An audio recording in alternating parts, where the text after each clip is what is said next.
At 2 a.m., the emergency doors of Houston Memorial Hospital explode open, and what walks through them is not a tragedy. It is a lie wearing the face of grief. A pregnant woman, unconscious and bleeding, is rushed in on a stretcher. Standing beside her, her husband, calm, polished, already talking. Night shift nurse Alara Voss watches him from across the room and feels something cold move through her chest. She has seen husbands cry. She has seen husbands collapse. This man is doing neither. He is performing, and nobody in that room seems to notice. Except her. If you've ever watched someone in power lie straight to a room full of people and get away with it, stay with me. Drop your city in the comments so I can see how far this story has traveled. Hit that like button, and let's begin. The call came in at 1:47 a.m. Alara Voss was standing at the nurse's station on the third floor, filling out incident reports from the previous shift when the radio crackled and the ER-charged nurse's voice came through tight and clipped. Unconscious female, approximately 32 weeks pregnant, possible head trauma. BP dropping, ETA 4 minutes. Alara set down her pen. She had been a night shift nurse for 11 years. She had worked holidays, back-to-back doubles, and understaffed weekends when the floor was held together by 2 nurses and a prayer. She had seen enough emergencies to know that the ones that announced themselves quietly were usually the ones that left marks. She took the elevator down. The ER doors blew open at 1:51 a.m., and the paramedics came through fast, pushing the gurney with the practiced urgency of people who have already made the calculations and don't like the numbers. Alara positioned herself at the edge of the receiving team, watching the woman's face as they wheeled her past.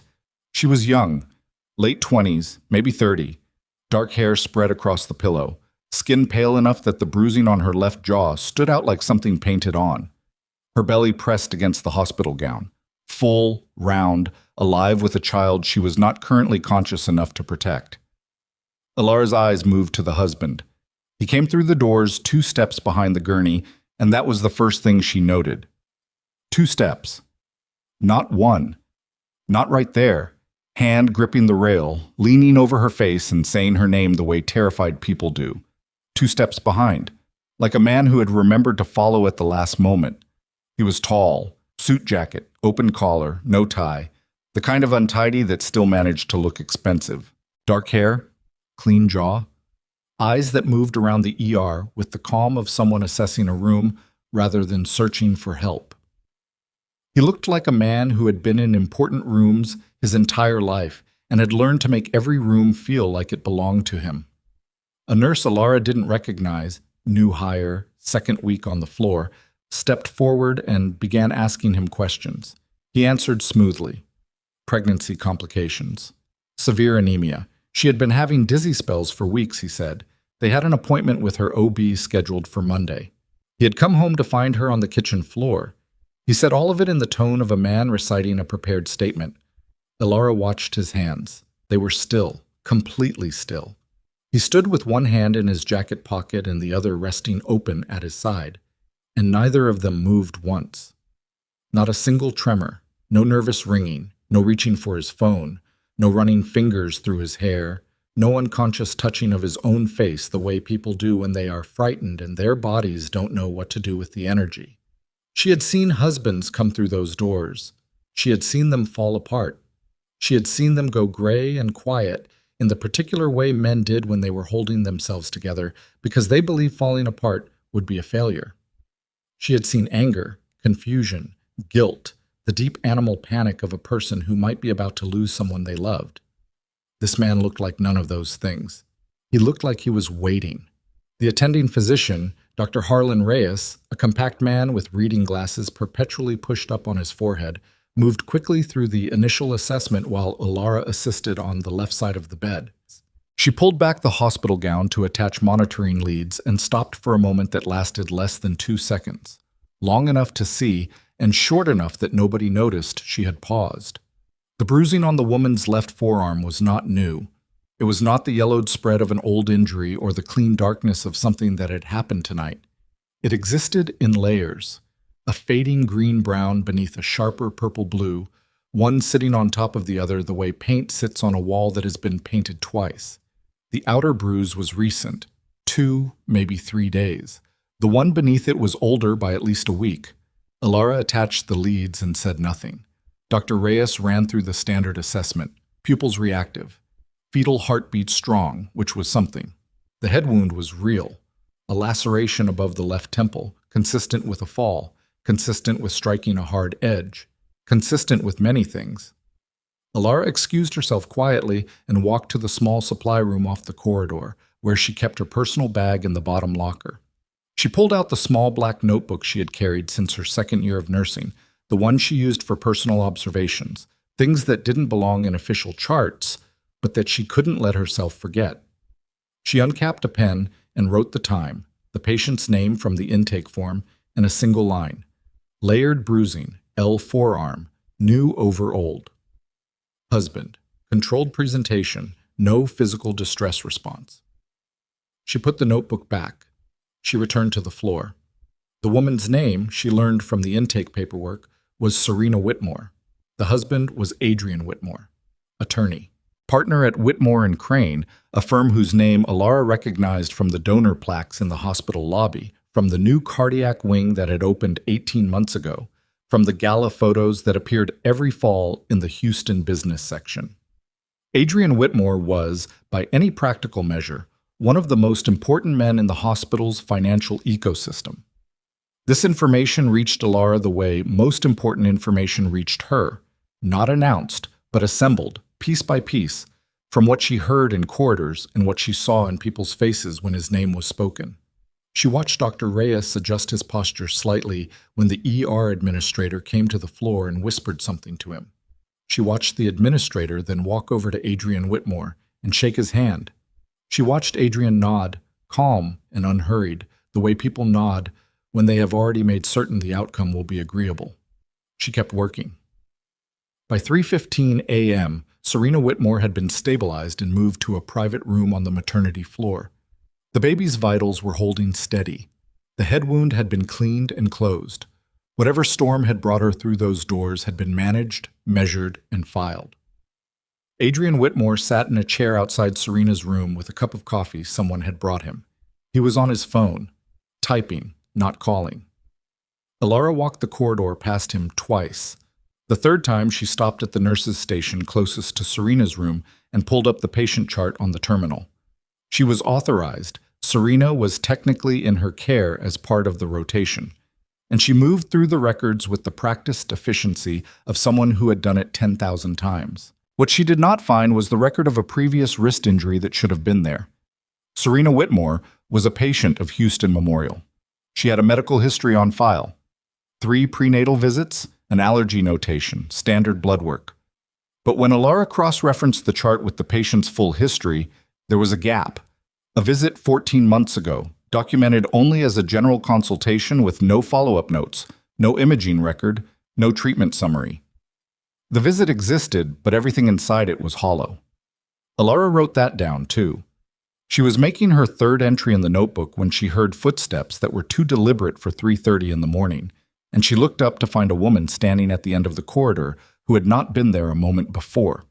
The woman was perhaps 40, wearing a charcoal blazer over a silk blouse despite the hour, with the particular posture of someone who had learned that arriving looking pressed and composed was itself a form of power. She had a leather portfolio under one arm and a phone in her other hand, and she was scanning the floor the same way Adrian had scanned the ER, assessing, not searching. She walked straight to the nurse's station. "I'm here regarding Mrs. Whitmore," she said. Her voice was even, professional, with the kind of careful enunciation that came from years of choosing words as tools. "Victoria Hale. I'm Mr. Whitmore's assistant.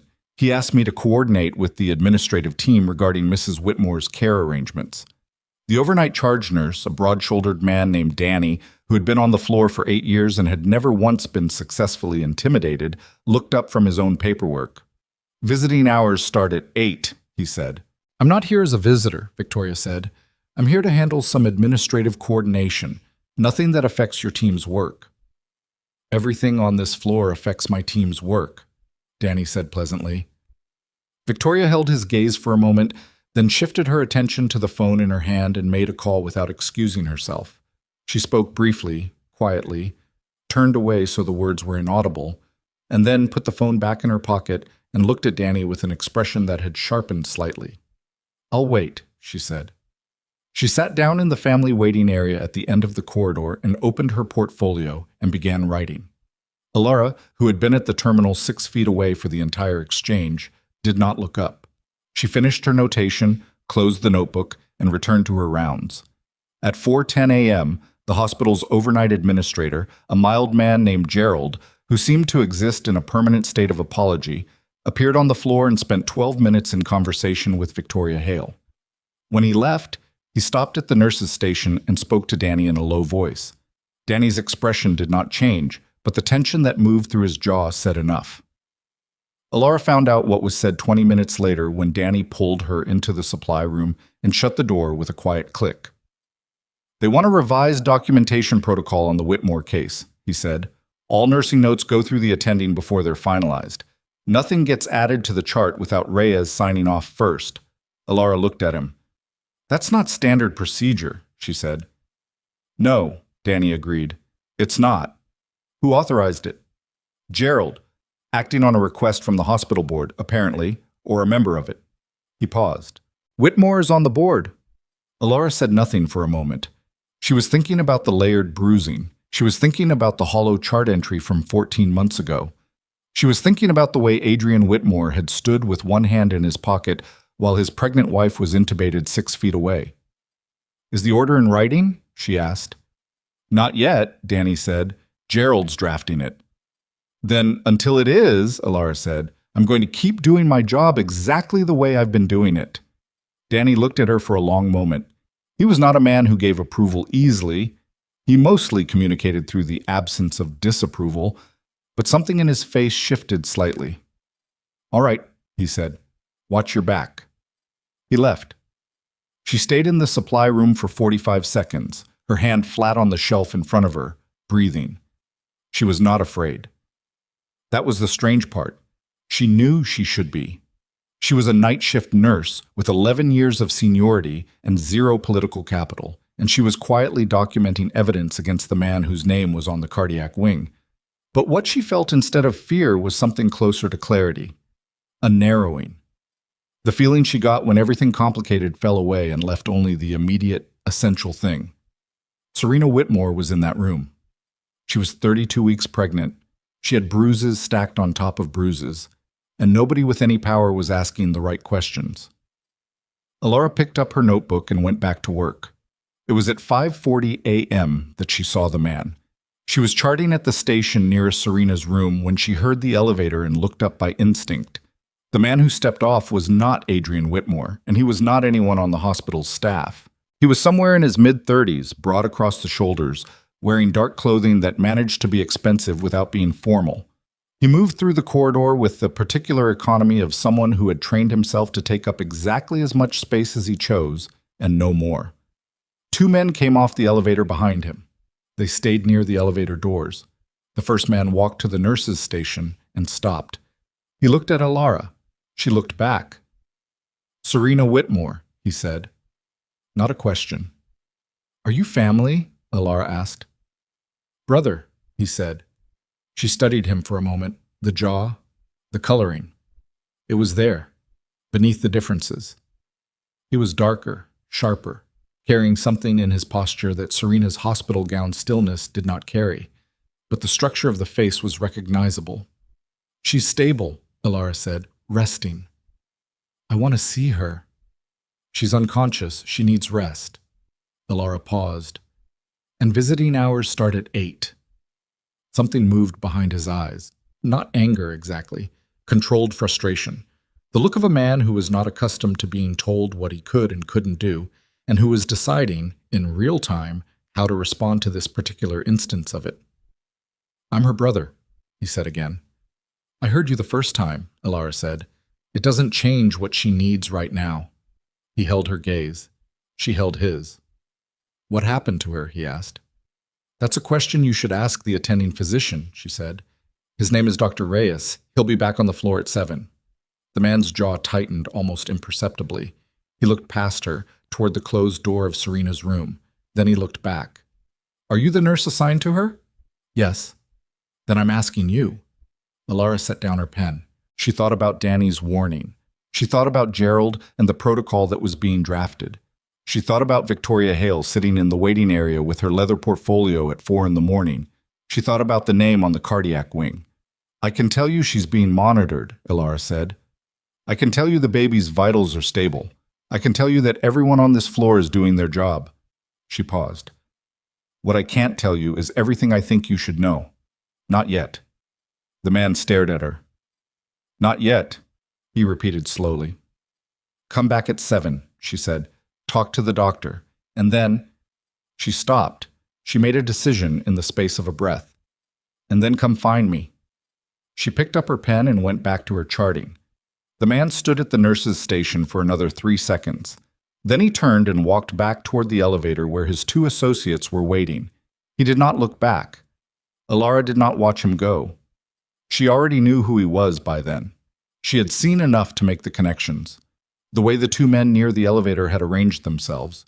The way the corridor had shifted when he stepped into it. The particular quality of stillness in the nurses and orderlies who had been watching from a distance.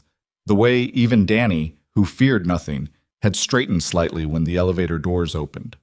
Damien Cross. She didn't know the name yet. Not precisely, not attached to its full weight. She would by morning. But she knew the type. She had grown up in a neighborhood where that type came in and out of her mother's diner and paid in cash and never started trouble but ended it. And she had learned before she was 12 that the most dangerous men were not the ones who threatened loudly. They were the ones who came in quiet. What she did not know, what none of them knew in those suspended hours before dawn, was that the man sitting outside Serena Whitmore's room with a cup of coffee and a phone was already making calculations about what would need to disappear. Or that by the time the sun came up over Houston, the evidence she had been quietly assembling in a small black notebook would be the only honest record of what had happened inside that hospital room. Or that one of those calculations involved her. She pulled out the notebook and added a final entry for the shift. 5:40 a.m. Brother arrived. Name unknown. Floor personnel response suggests significant profile. Will return at 700. Adrian Whitmore still present. Has not entered patient room since 3 a.m. Has not asked for update from nursing staff in over 2 hours.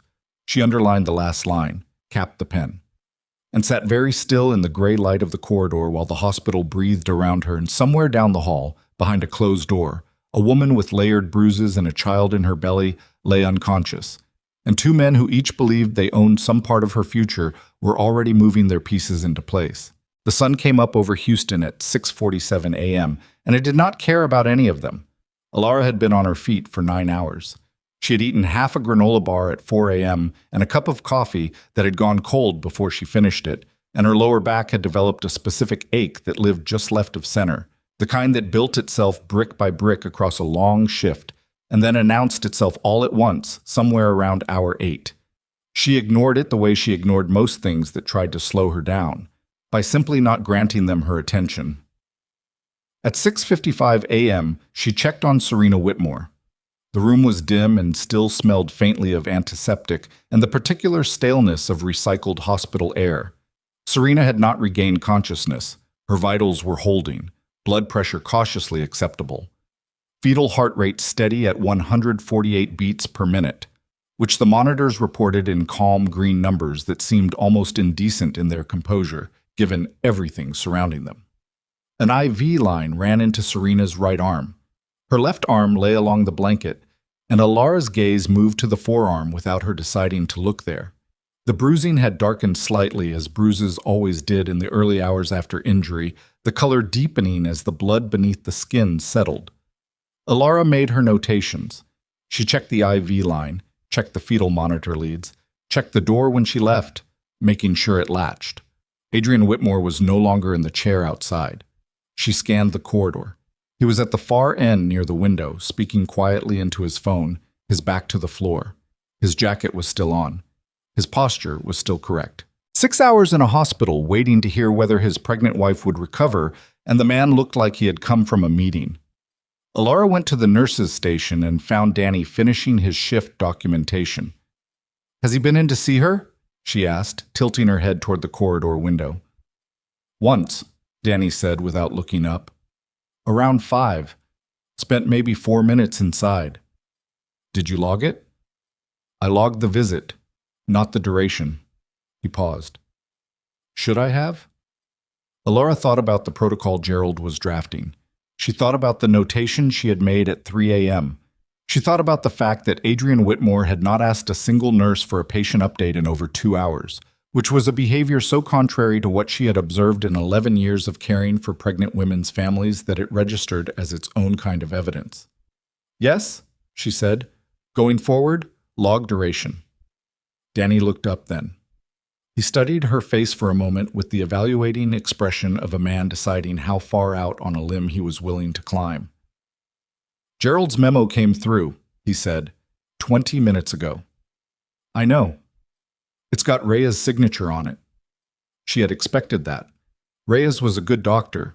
He was also a practical man who had 2 kids in private school and a mortgage on a house in River Oaks, and had been at Houston Memorial for 16 years. Practical men made practical calculations. Then we follow the protocol, she said, and I keep my own records separately. Alara, I'm not asking you to do anything, Danny. I'm telling you what I'm doing. He looked at her for another moment, then he went back to his paperwork.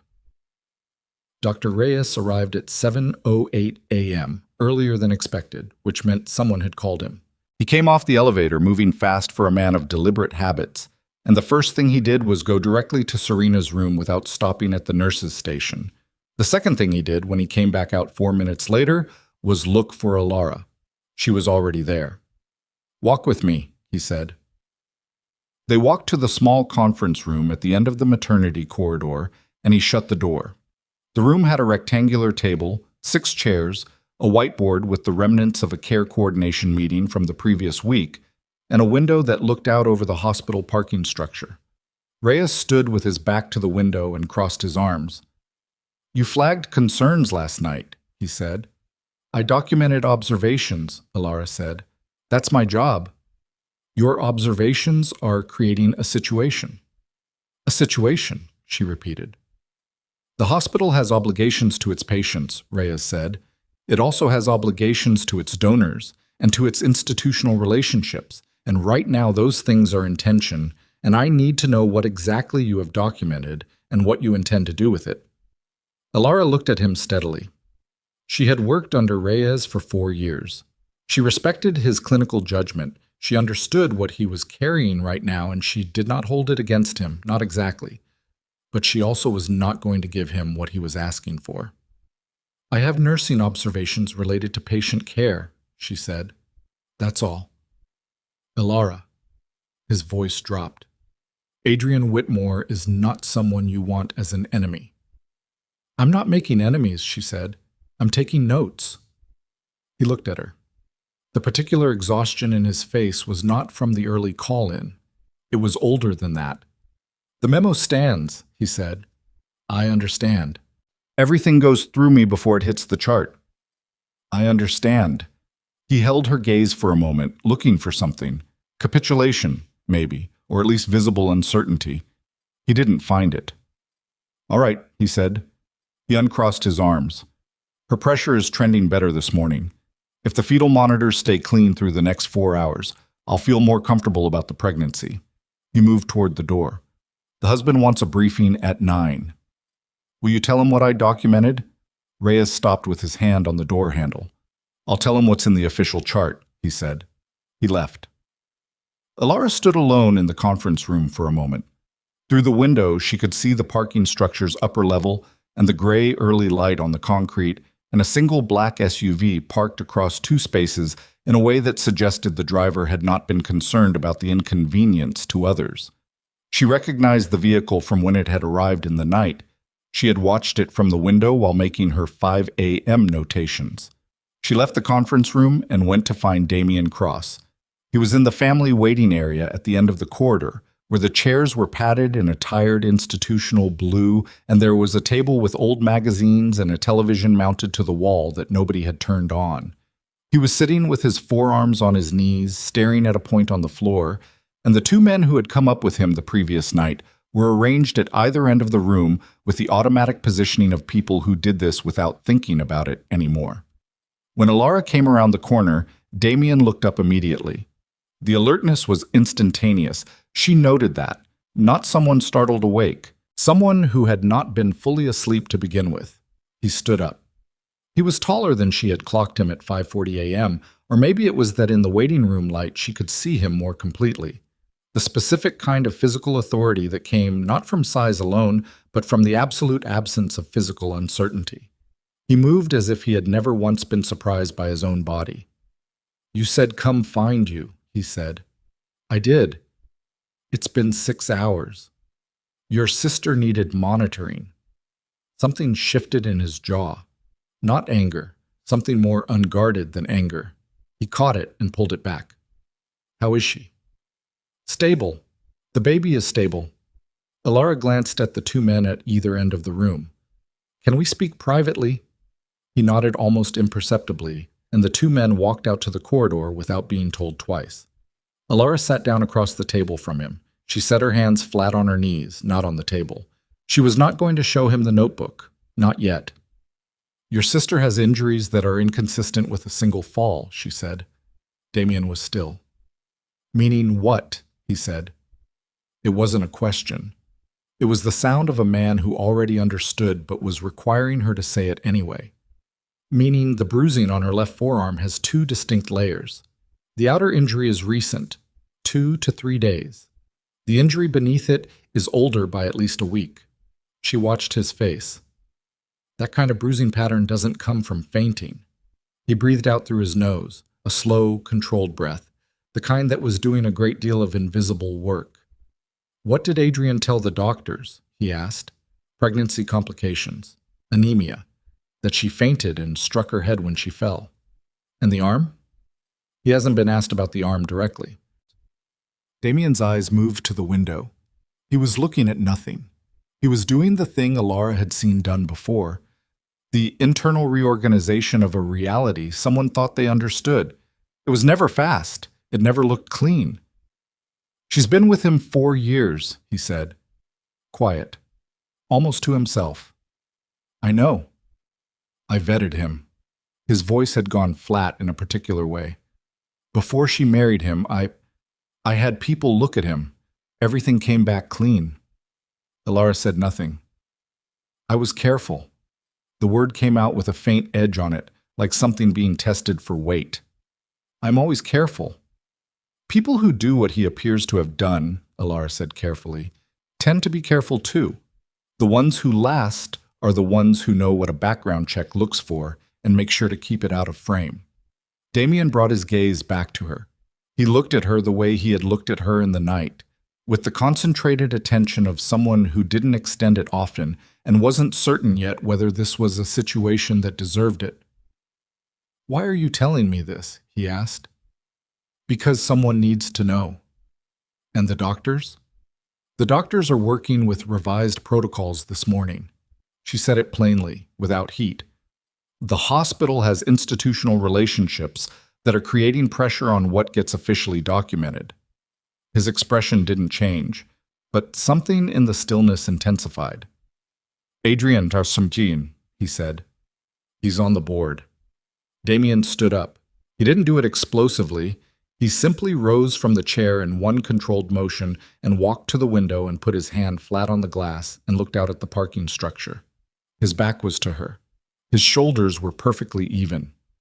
"I need to see her," he said. "She's unconscious." "I need to see her anyway." Alara stood. "I'll take you in. 5 minutes. You don't touch anything, you don't move anything, and if a doctor walks in, you let me handle it." He turned from the window. He didn't argue. He nodded once. She led him down the corridor past the nurse's station where Danny was doing a handoff briefing with the day shift charge nurse, and pointedly did not look up when Alara passed with Damien Cross behind her. She opened the door to Serena's room and held it, and he went in. He stopped 2 feet inside the door. He stood there and looked at his sister. The monitors beeped their steady rhythm. The IV line ran its clear feed. Serena's face in the morning light was still and pale and young-looking in the unguarded way that unconscious people always looked young, stripped of every expression they had learned to manage. The bruise along her jaw had continued its overnight development and was now a distinct purple blue that spread toward her temple. Damien Cross stood very still and looked at his sister for a long time. When he turned back to Alara, his face had changed. Not broken. Men like him didn't break, she understood that. But something beneath the surface had shifted in the way bedrock shifted before anyone saw the cracks. Slow. Permanent. "Who knows about this?" he asked. "I do," she said. "Danny, the charge nurse, has seen enough to understand the situation without being told directly. The doctor is aware of my concerns, but is operating under institutional pressure." She paused. "And apparently your sister's husband's assistant, who arrived at 4 this morning with a portfolio and a phone and spent time with hospital administration." "Victoria Hale," Damien said. Alara hadn't expected him to have the name. "You know her." "She's been Adrian's assistant for 6 years." Something crossed his face. "She's efficient." "She's here to manage the narrative," Alara said. Damien's jaw worked. He looked once more at Serena, at the arm on the blanket, at the bruising that even from the doorway was visible as a map of something wrong. And then he moved past Alara into the corridor. She followed. He was standing with his back against the corridor wall when she came out, his arms crossed over his chest, and when she looked at him, she could see the effort the stillness was costing him. It was in the tendons of his forearms. It was in the particular set of his teeth. "I need to speak with Adrian," he said. "He's down the corridor." "Alone." "That's not something I can arrange," Alara said, "but I also can't stop you." He looked at her.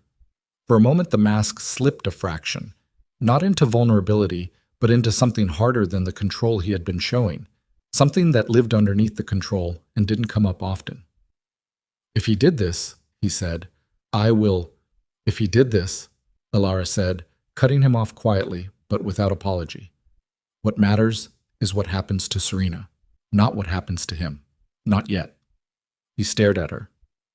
"Not yet," he said. The same words she had used at the nurse's station 6 hours ago with the same flat emphasis, and she understood he was marking them. "Your sister needs protection," she said. "Legal, medical, documented. That is what gives her options. That is what keeps him from being able to use his position to erase what happened." She held his gaze. "If you go down there and do something that gives him grounds to make you the problem, everything she needs disappears. You understand that?" The corridor was very quiet. He understood it. She could see him understanding it and hating it simultaneously. "All right," he said. It came out rough. "All right." She left him standing against the wall and went to the nurse's station to begin the handoff briefing for the day shift. She was 3 minutes into it when she heard the voices.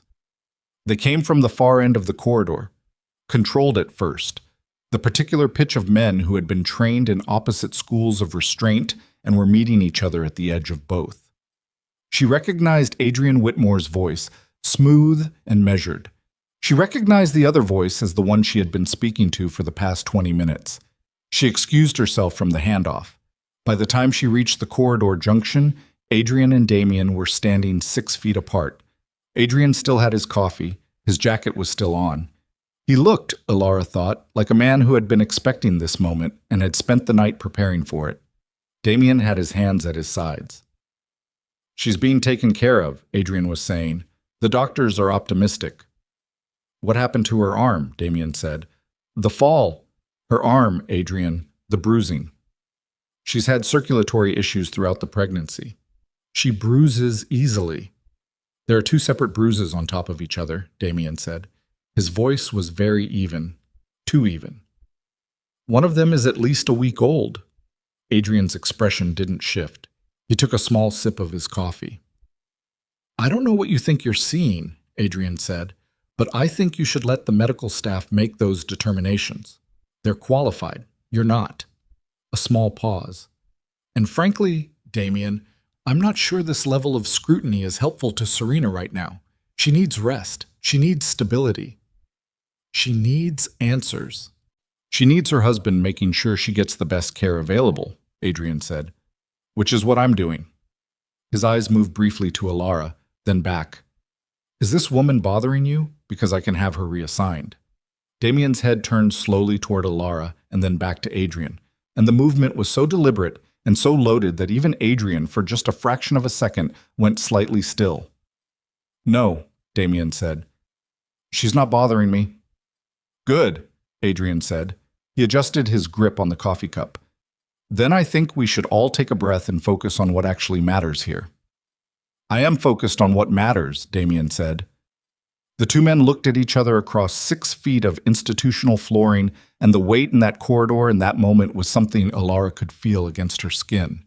20 years of history between them, she guessed. Business, family dinners, the accumulated weight of a trust that had been extended in one direction and used as cover in another. She had seen versions of this in smaller rooms, an abuser confronted by someone who was supposed to be safely in their corner, and she knew which way they usually broke. Adrian smiled first, small, composed, almost sorry. "I know this is hard," he said. "It's hard for me too. She's my wife." He let that sit. "Why don't you get some rest, and we can talk properly when Serena is awake and we have more information." He walked back down the corridor toward the window seat he had claimed 6 hours ago. Damien watched him go.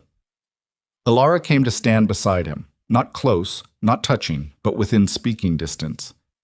"He knows how to do that," she said quietly. "That's not an accident. That's practice." Damien said nothing. "The man I just watched," she said, performed that conversation. Every word was placed. "Did you notice he never asked a single question about her medical status? A husband who came home to find his wife unconscious on the kitchen floor, who's been sitting in a hospital for 6 hours. And he didn't ask you once how she was doing. He told you. He controlled the information flow the entire time." Damien's hands, at his sides, had closed into fists sometime in the last 30 seconds. He opened them slowly, deliberately. She watched it happen. "I need to make a call," he said. He walked to the elevator. The doors had barely closed when Alara's pager went off. She looked down at it. The message was from the day shift charge nurse. "Administration requesting your presence. Gerald Marsh's office. ASAP." She stood in the empty corridor for a moment. She pulled out the notebook. She had 47 minutes left on her shift. She wrote the time, wrote corridor confrontation observed, AW behavioral pattern, information control, emotional deflection, 0 direct inquiry, patient status, and then she put the notebook in her scrub pocket and went to find out what Gerald Marsh wanted. His office was on the 2nd floor, a room that managed to be both overcrowded with administrative plaques and somehow entirely without personality. Gerald himself was behind his desk, looking the way he always looked, like a man who was one difficult conversation away from a stress response. Victoria Hale was sitting in the chair to the right of his desk with her portfolio open on her knee. Alara came in and stood. She did not sit down. She had learned, a long time ago, that sitting down in rooms like this was the first concession. "Alara," Gerald said, "thank you for coming so quickly." He had the habit of expressing gratitude for things that were not voluntary. "We wanted to have a conversation about your conduct last night." "My conduct," she said. "There are concerns," Victoria said. She had a precise, neutral speaking voice, the kind that had been sanded of everything regional. "About the appropriateness of sharing patient information with non-authorized parties." Alara looked at her. "I spoke with the patient's family members," she said, "which is within standard care protocol for an unconscious patient whose next of kin has arrived." "You shared specific details about the patient's injuries," Victoria said. "I'm curious how you'd know what I shared," Alara said. A brief silence. "The concern," Gerald said quickly, "is about appropriate boundaries, about making sure the patient's privacy is protected and that Mrs. Whitmore's privacy," Alara said, "is best protected by accurate documentation and transparent communication with her immediate family." She looked at Victoria directly. "Are you a member of her immediate family?" Victoria's expression did not change, but something in the air between them changed. "I represent the family's interests," Victoria said. "Do you represent Serena's interests?" Alara said. "Or Adrian's?" The silence that followed was different from the previous one. It had weight and texture and a distinct temperature. Gerald opened his mouth. "That's not," he began. "I want to be very clear," Alara said, "about what my documentation contains so there's no misunderstanding. My nursing notes record clinical observations made during the direct care of a patient. Those observations are consistent with my professional training and with the standards of care required by my licensure. She paused.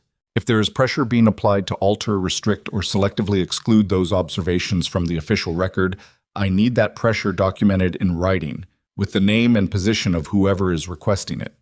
Gerald had gone slightly gray.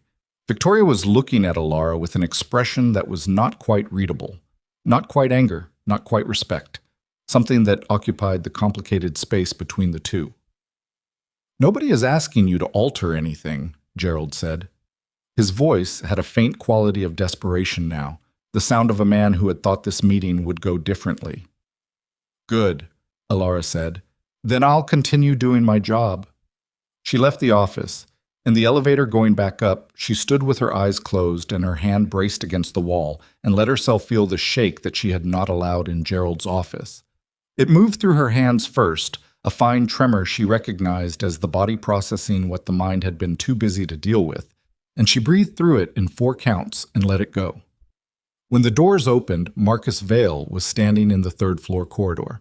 She had never seen him before, but she knew from the way he was standing, slightly apart from the other visitors, angled toward the nurses' station, eyes moving, that he was not there for personal reasons. He was there because someone had sent him. He saw her come off the elevator and cross to meet her with the unhurried efficiency of someone who had done this kind of work for a long time. "Alara Voss?" he said. "Yes." "Marcus Vale. I work for Damien Cross." He said it plainly, without preamble. He'd like a conversation. Tonight. He says he wants to show you something he found. She looked at him. "Show me what?" she said. "He didn't tell me." A pause. "He just said you'd want to see it." She thought about the notebook in her pocket. She thought about the hollow chart entry from 14 months ago. She thought about the way Adrian Whitmore had smiled at the end of that corridor conversation. Small and controlled and absolutely certain. She thought about Serena Whitmore's arm on the blanket. "Tell him 7 o'clock, she said. Marcus Vale nodded and walked back to the elevator. Alara stood in the corridor and looked at the closed door of Serena's room and understood, with the particular clarity that came when exhaustion burned through the last of the insulating cushion between a person and the truth, that the night she had just come through was not the hard part. The hard part was still coming. And somewhere inside that room, Serena Whitmore lay unconscious, carrying a child, with no idea that the men who both claimed to love her were circling each other in the corridors, and that the only person who had so far written down the truth was a night shift nurse with aching feet and a small black notebook, standing alone in the fluorescent light, deciding whether to walk into the center of something she could not yet see the edges of. She walked back to the nurse's station. She picked up her pen. She kept going. She slept 4 hours. That was all she allowed herself. Alara drove home at 8:20 a.m. with the windows down because the air inside the car felt used up, changed into street clothes, set an alarm for noon, and lay down on top of her made bed with her shoes still on. She was unconscious in under 3 minutes.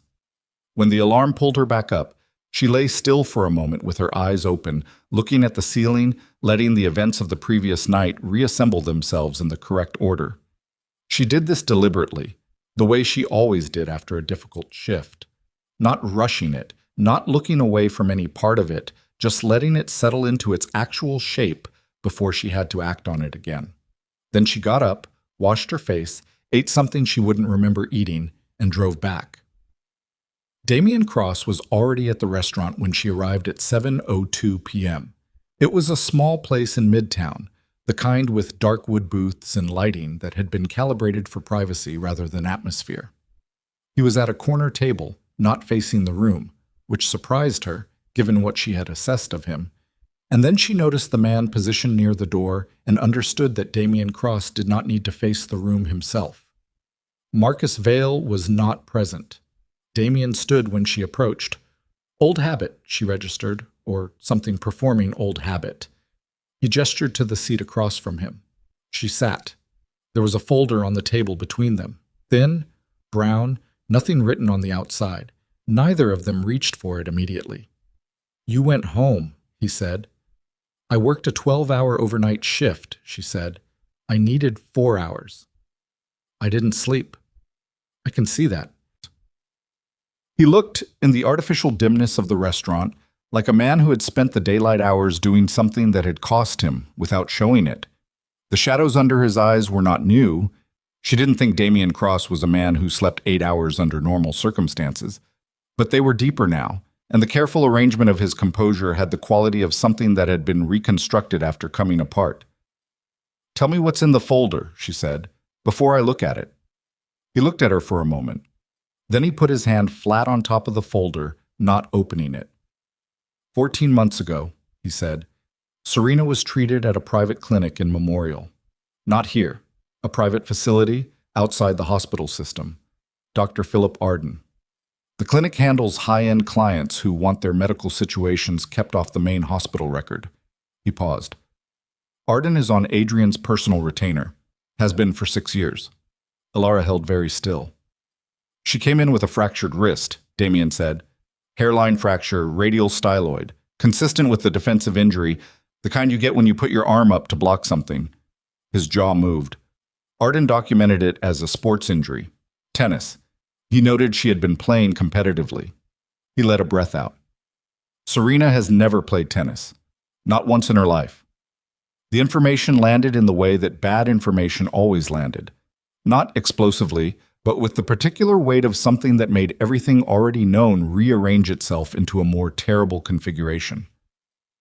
"How did you get this?" she asked. "Marcus found the clinic. It took him most of the day." A pause. "I have resources." "The chart is from 14 months ago," she said slowly. "The gap in Serena's hospital record, the hollow entry I found last night.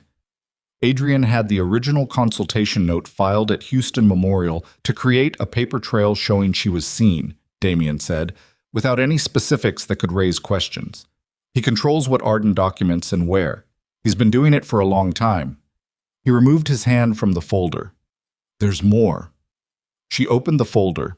The first document was a copy of Arden's clinical notes, 3 pages, written in the particular compact shorthand of private practice medicine. She read it quickly. The tennis narrative was complete and detailed.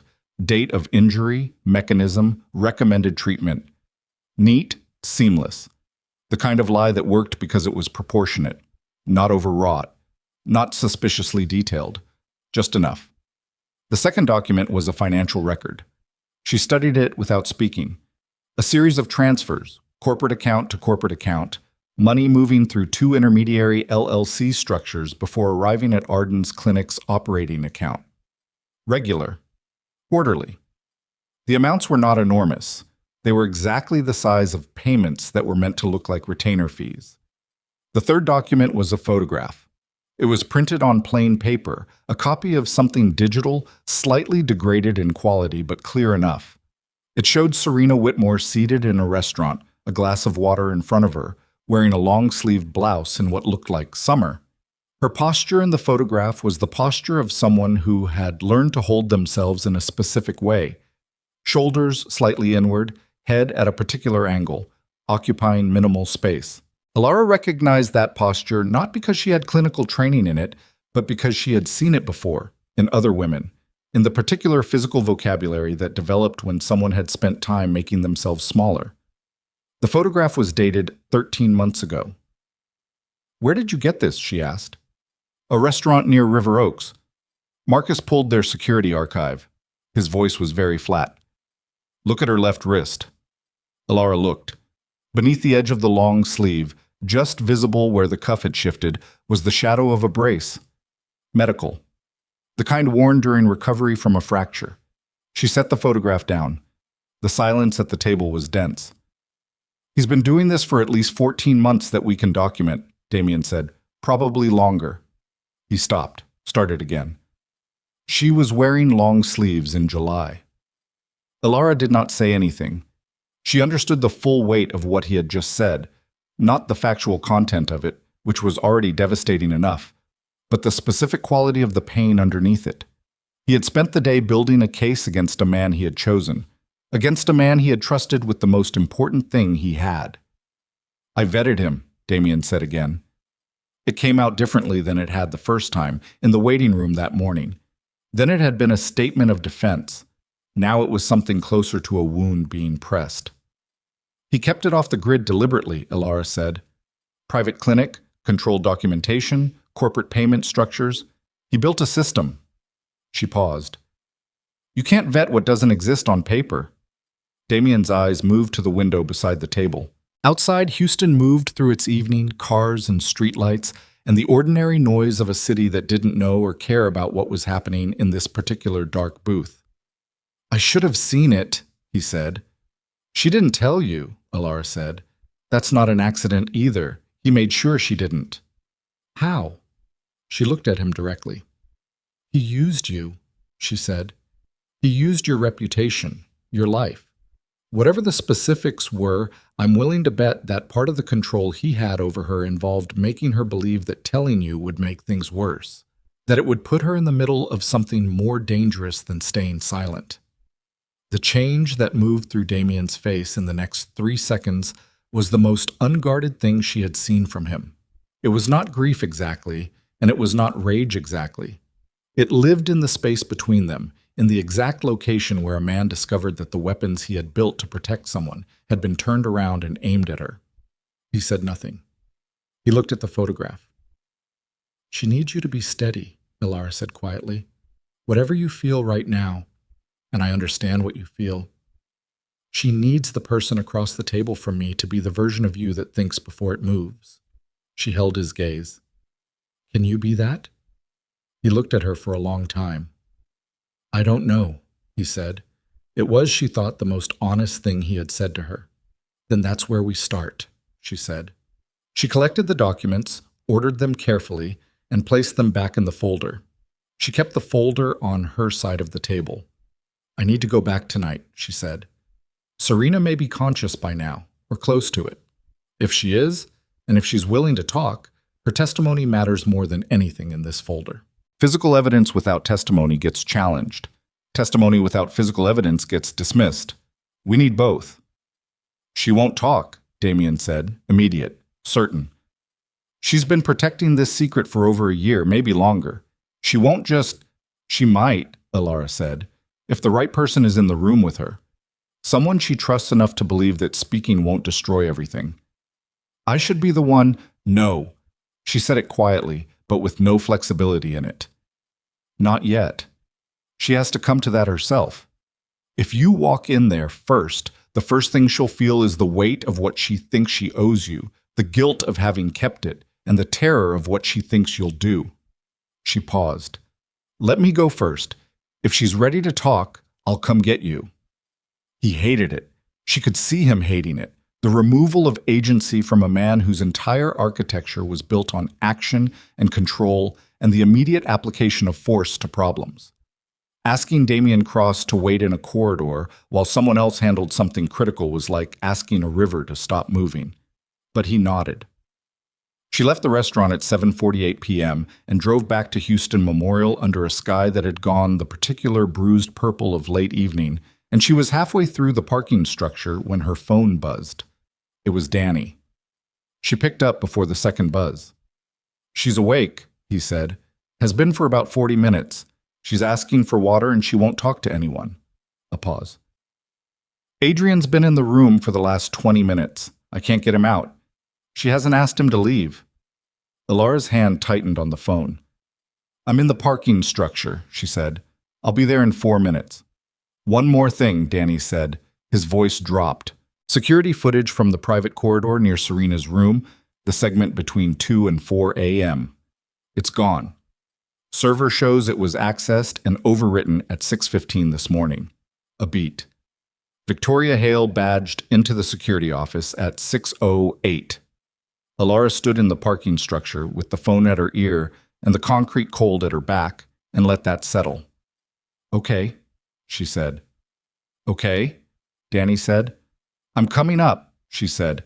Don't let anyone else into that room. She took the stairs. Adrian Whitmore was seated beside Serena's bed when Ilara came through the door without knocking. He looked up without surprise, or rather, with the version of surprise he had decided to perform, which arrived a half-second late and sat slightly wrong on his face. Serena was awake. It was the first time Ilara had seen her eyes open, and the first thing she registered was that they were dark and deep-set and very, very tired. Not the tiredness of someone who had just regained consciousness, the tiredness of someone who had been tired for a long time and had simply added this particular ordeal to the existing weight. She looked at Alara.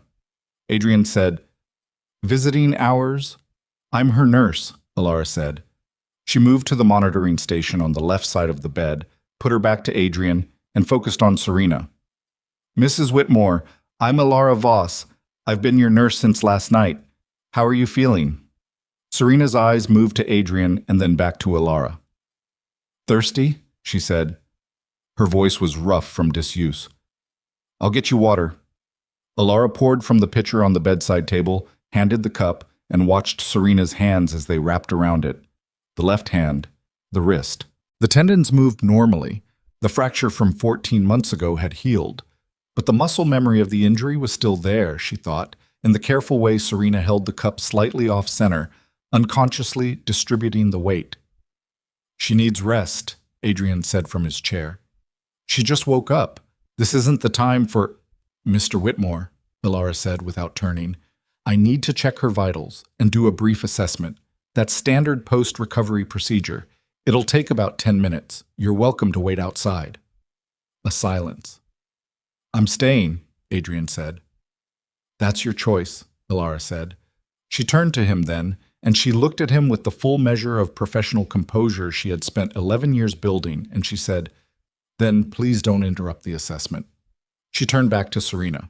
As she worked, blood pressure cuff, pulse ox, fetal monitor check, the ordinary choreography of care, she spoke to Serena in the calm, matter-of-fact tone she used for every patient, narrating each step, and beneath the narration she watched Serena's face with the specific attention she had given it when she first came through those doors the previous night.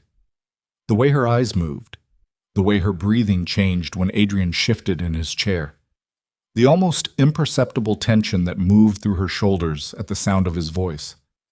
When Alara finished the assessment, she made her notations, capped her pen, and said to Serena, "Everything looks good?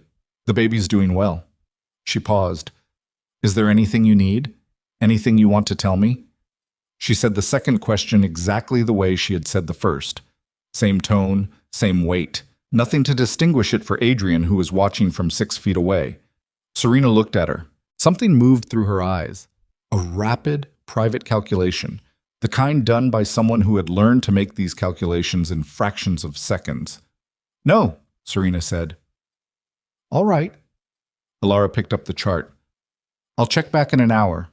She moved toward the door, stopped with her hand on the frame, and without looking at Adrian said, "Mr. Whitmore, the attending physician would like to speak with you at the nurse's station, when you have a moment."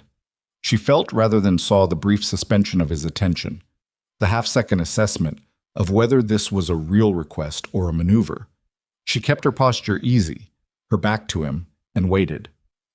"Of course," he said. The chair moved. He came out of the room. The moment the door clicked shut, she turned to Danny, who was at the nurse's station 3 feet away, and gave him one look. He understood it and came around the desk and walked Adrian Whitmore toward the corridor with a question about paperwork, and Alara went back through Serena's door. She had maybe 5 minutes, possibly less. She came to the side of the bed and sat in the chair Adrian had vacated and leaned forward with her forearms on her knees.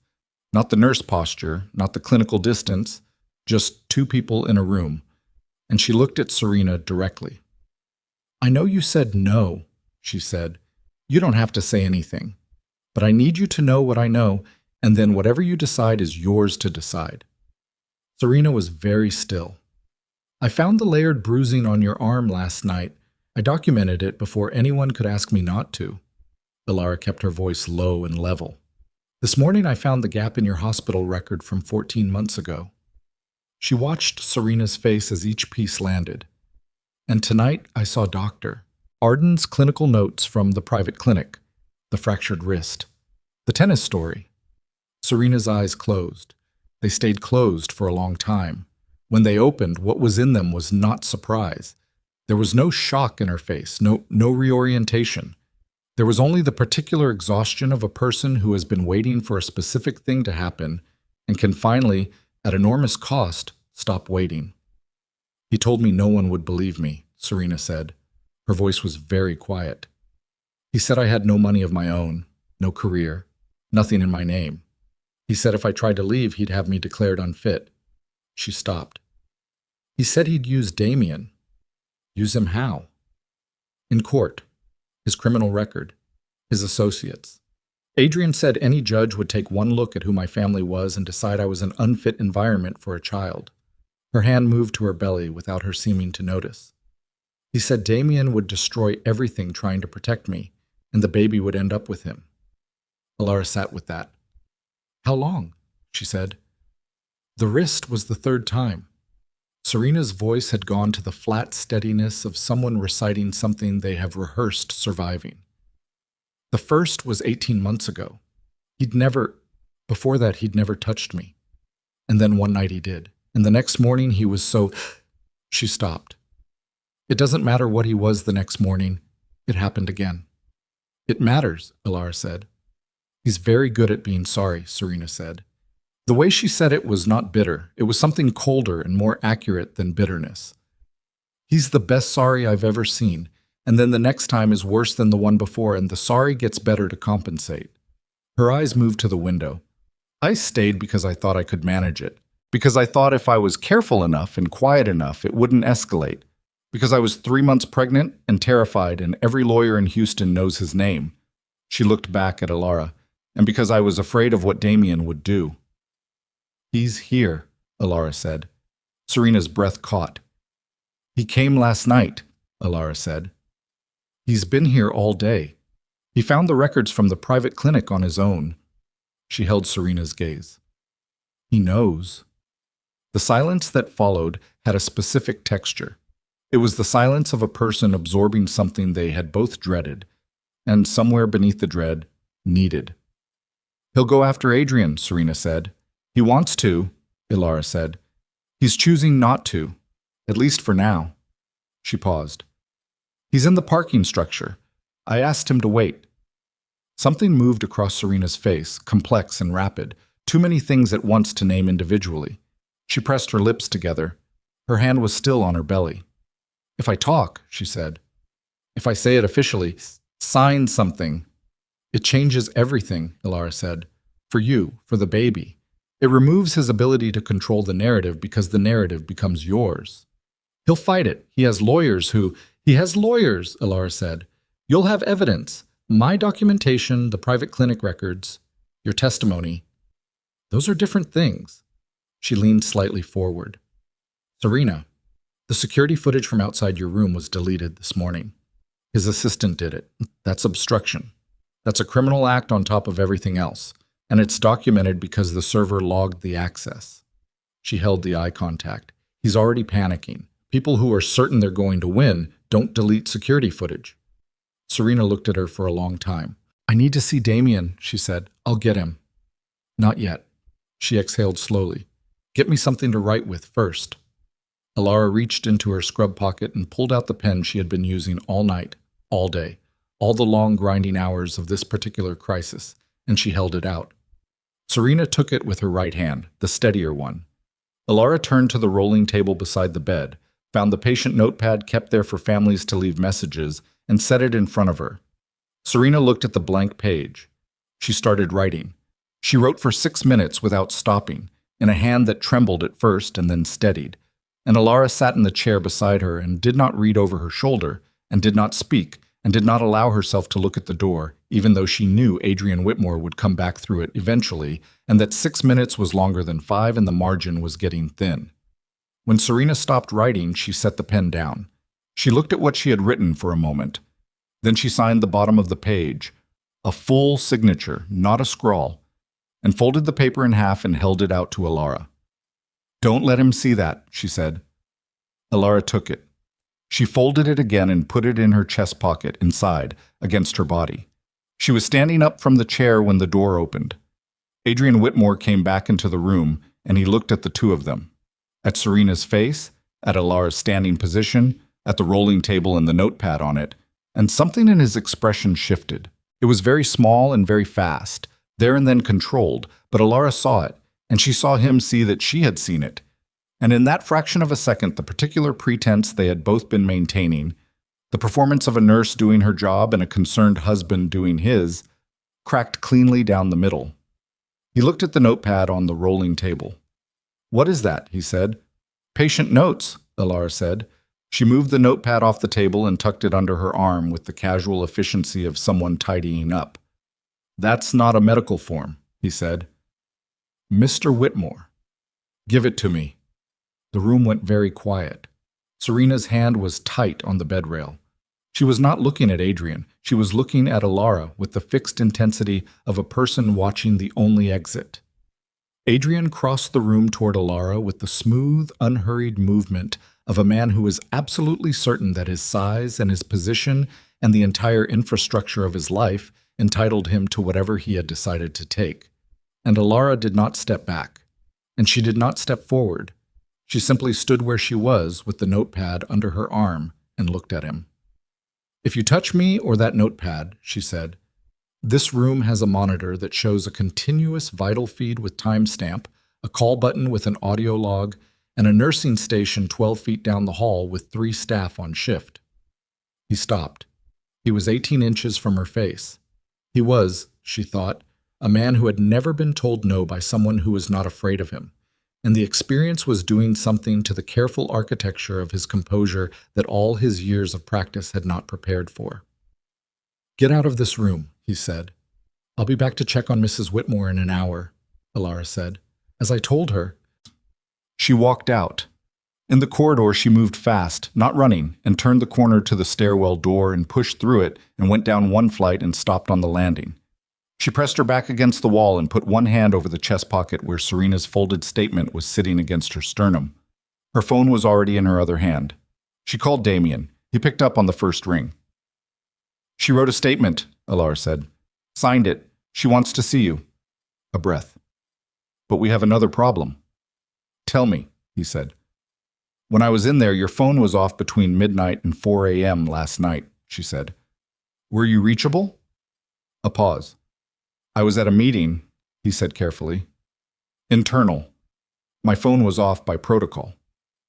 "Who knew you'd be unreachable?" The pause this time was longer. "Marcus coordinates my schedule," Damien said.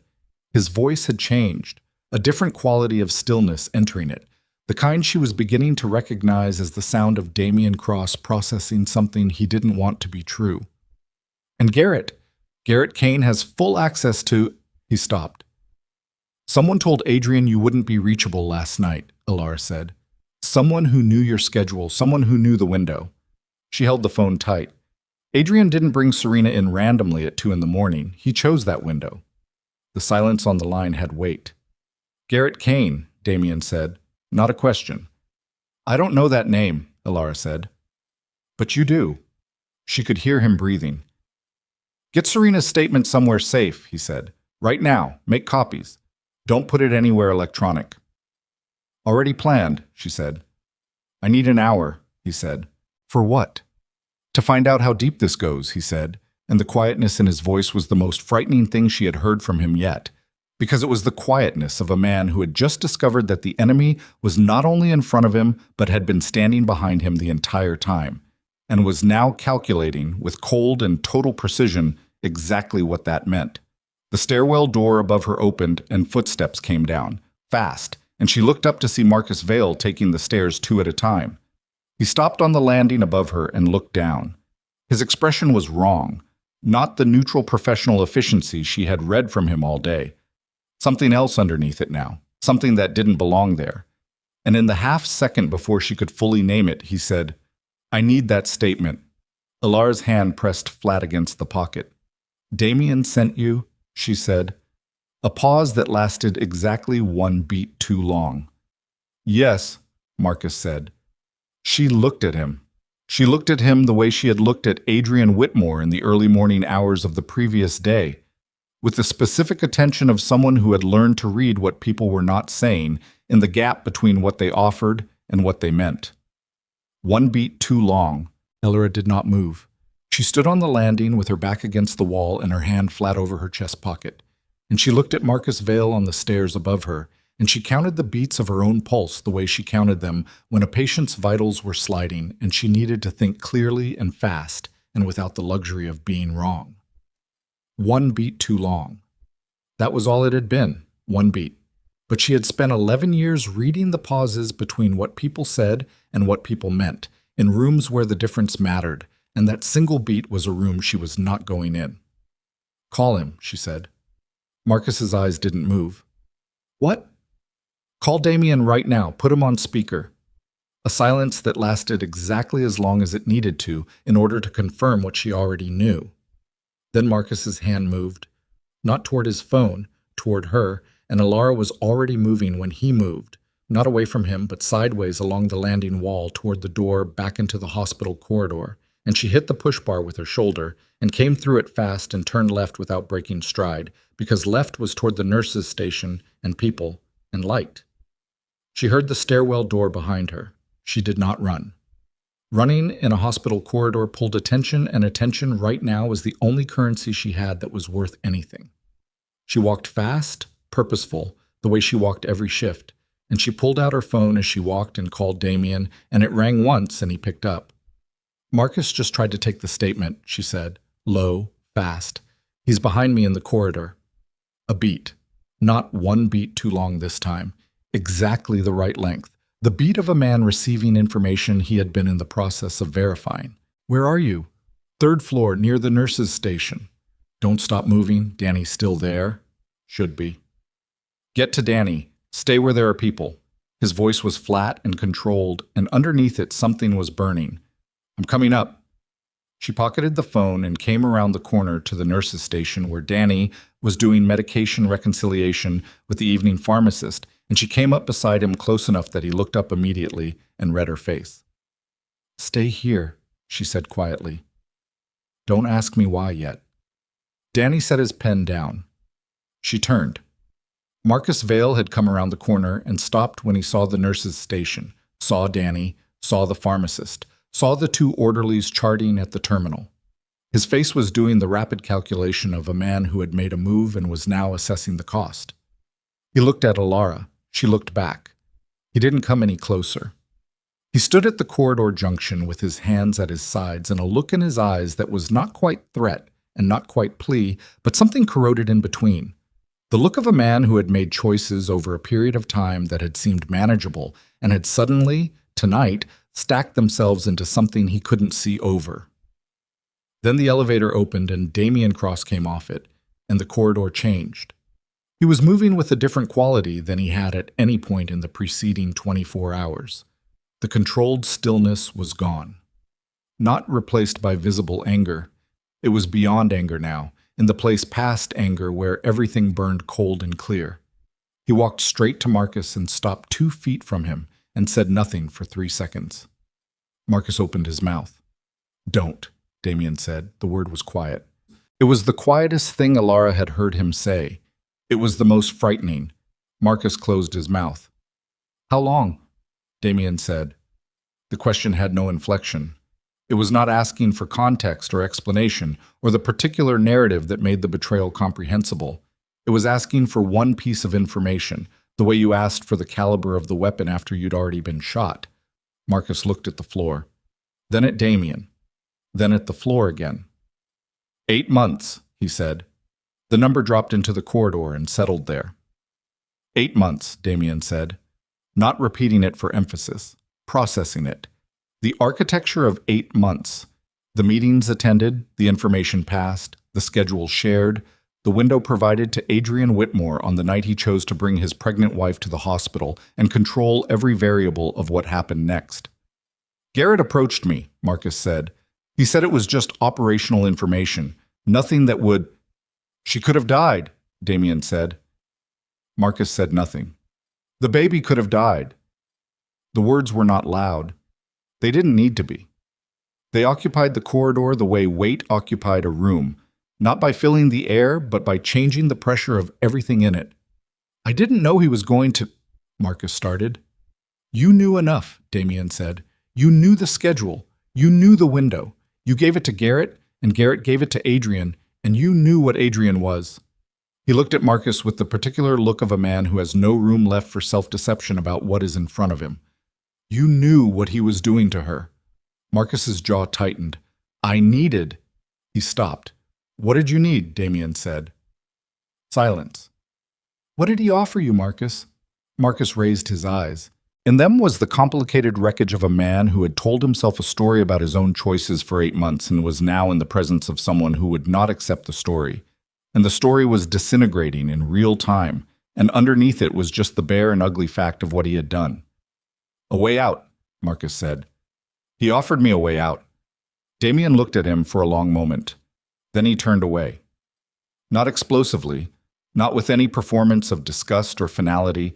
He simply turned away the way you turned away from something that was finished, and he looked at Alara, and he said, Is the statement safe? Yes, she said. Copies? I need to make them. I have the original. He nodded. He looked at the 2 men who had come up in the elevator behind him, and something passed between them without words, and Marcus Vale was escorted toward the elevator with a quietness that was its own kind of finality. Danny watched the elevator doors close and then looked at Alara. You want to tell me what's happening? He said. Tomorrow, she said. Right now I need your scanner. She made 4 copies of Serena's statement at the nurse's station scanner, and while the machine worked, she stood with her hand over the output tray and her eyes on the corridor and her mind running the sequence of what needed to happen next. The original she folded back into her chest pocket. 1 copy went into the locked drawer of the station that only Danny had a key to. 1 copy she photographed with her phone and emailed to herself and to the address of Serena's attorney, whose name she had gotten from the intake paperwork. A woman named Claire Aston, Family Law, Office in Galleria.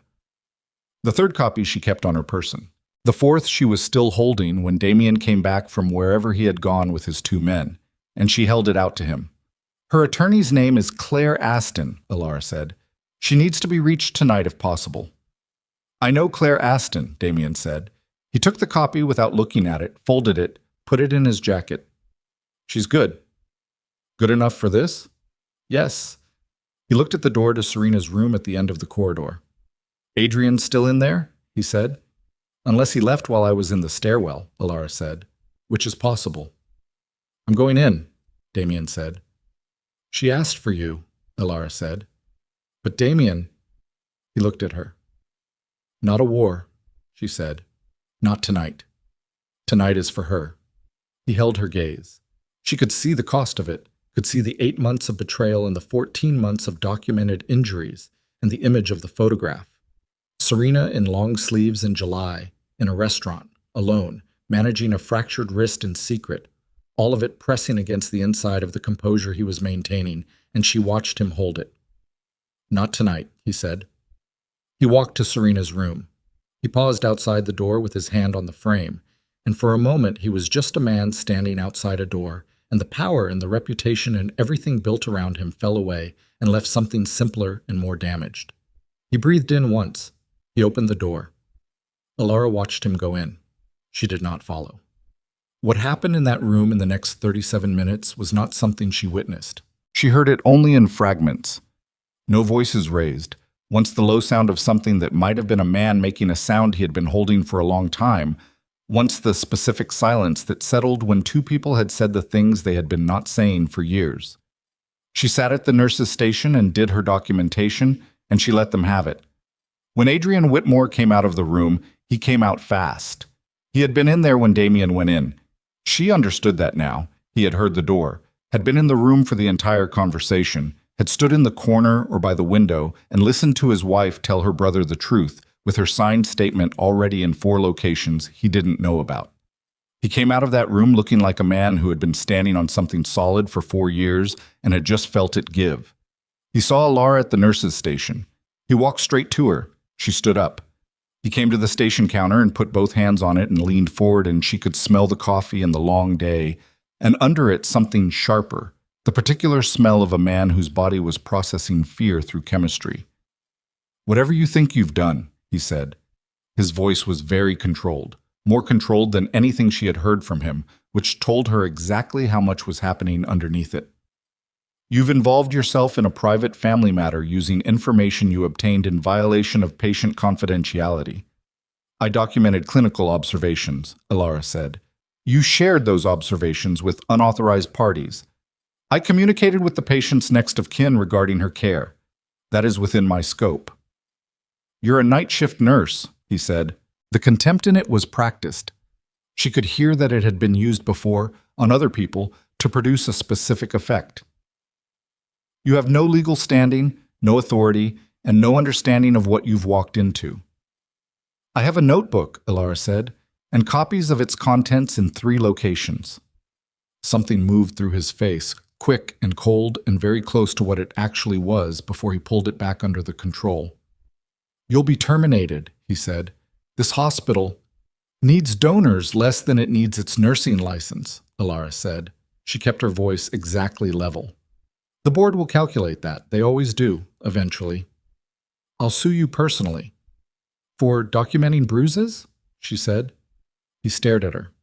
For documenting layered bruising on a pregnant patient consistent with repeated injury, she said. In a legal context, Mr. Whitmore, that documentation becomes evidence. You suing me puts it in a courtroom. I don't think that's what you want. His hands on the counter had gone white at the knuckles. You don't know who you're dealing with, he said. I know exactly who I'm dealing with, Ilara said. I've known since 1:51 a.m. yesterday.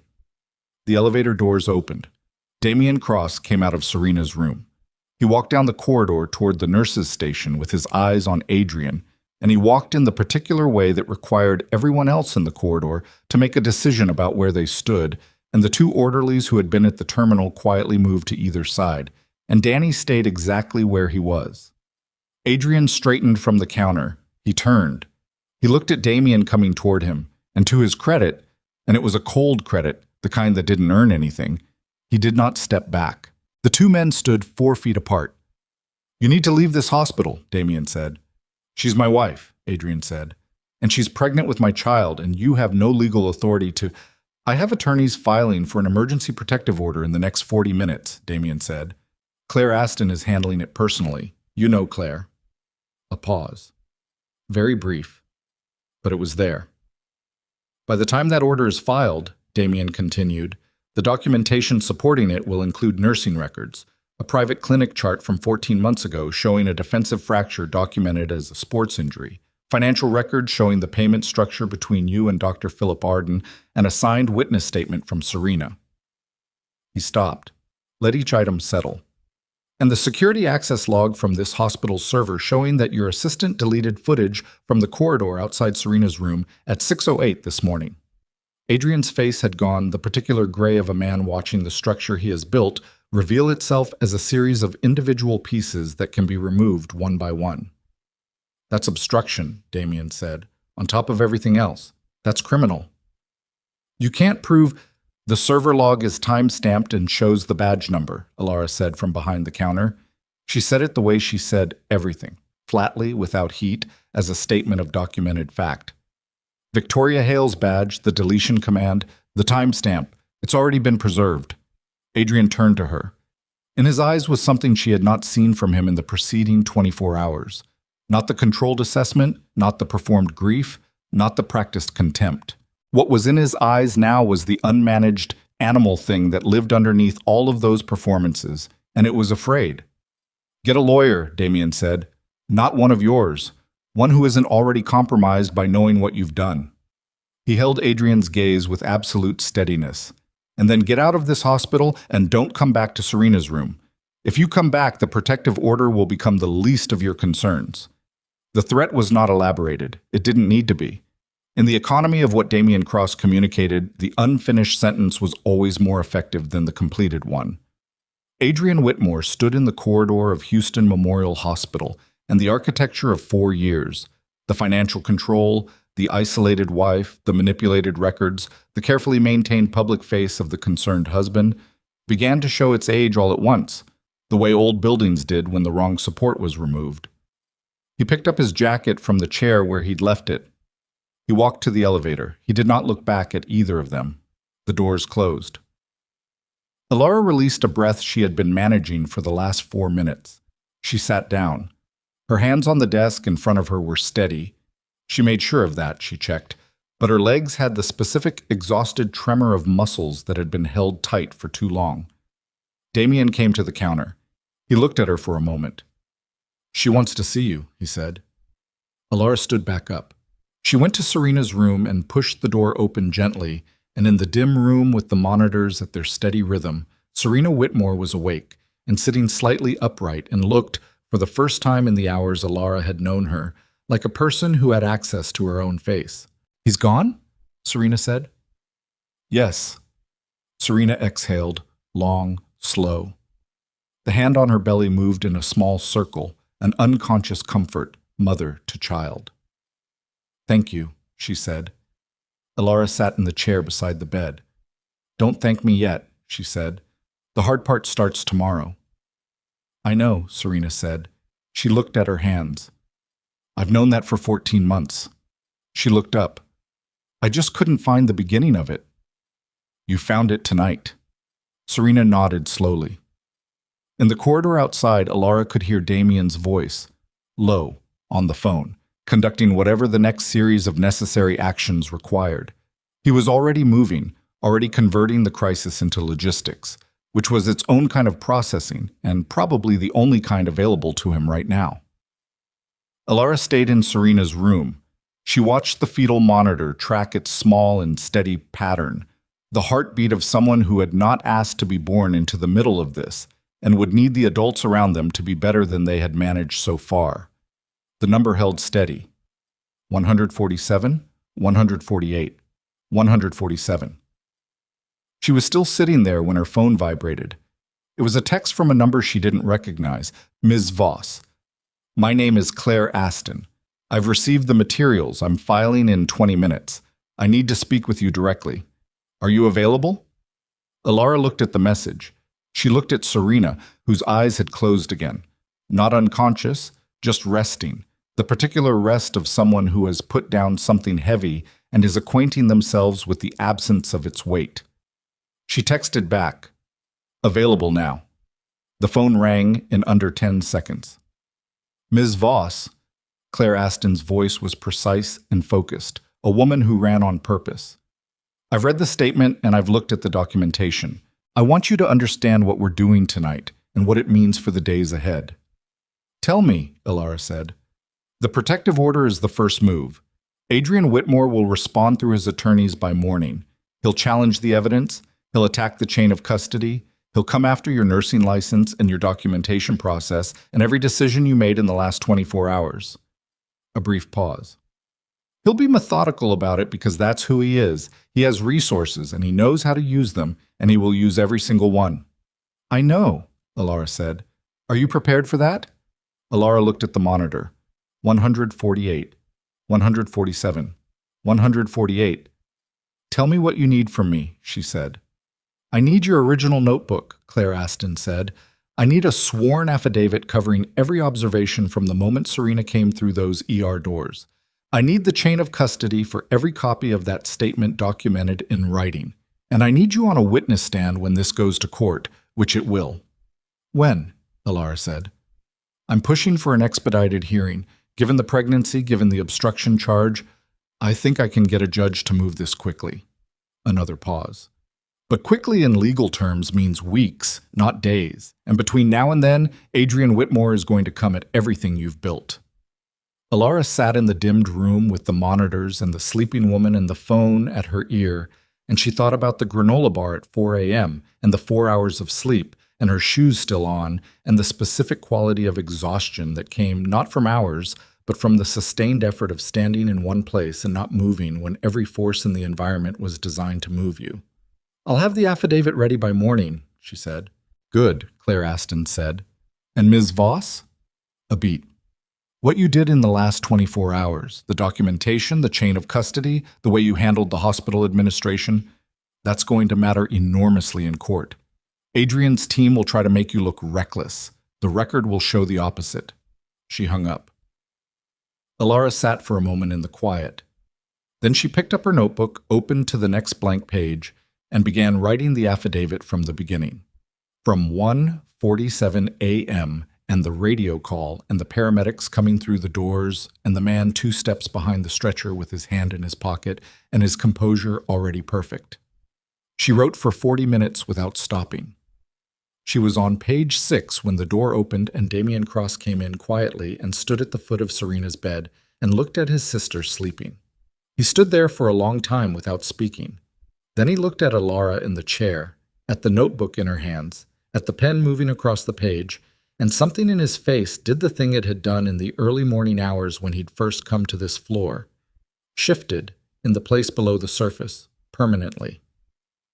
Garrett Kane ran, he said quietly, so as not to wake Serena. He was gone before Marcus reached his location. Will you find him? Yes, Damian said. The word was simple and certain. And then, she said.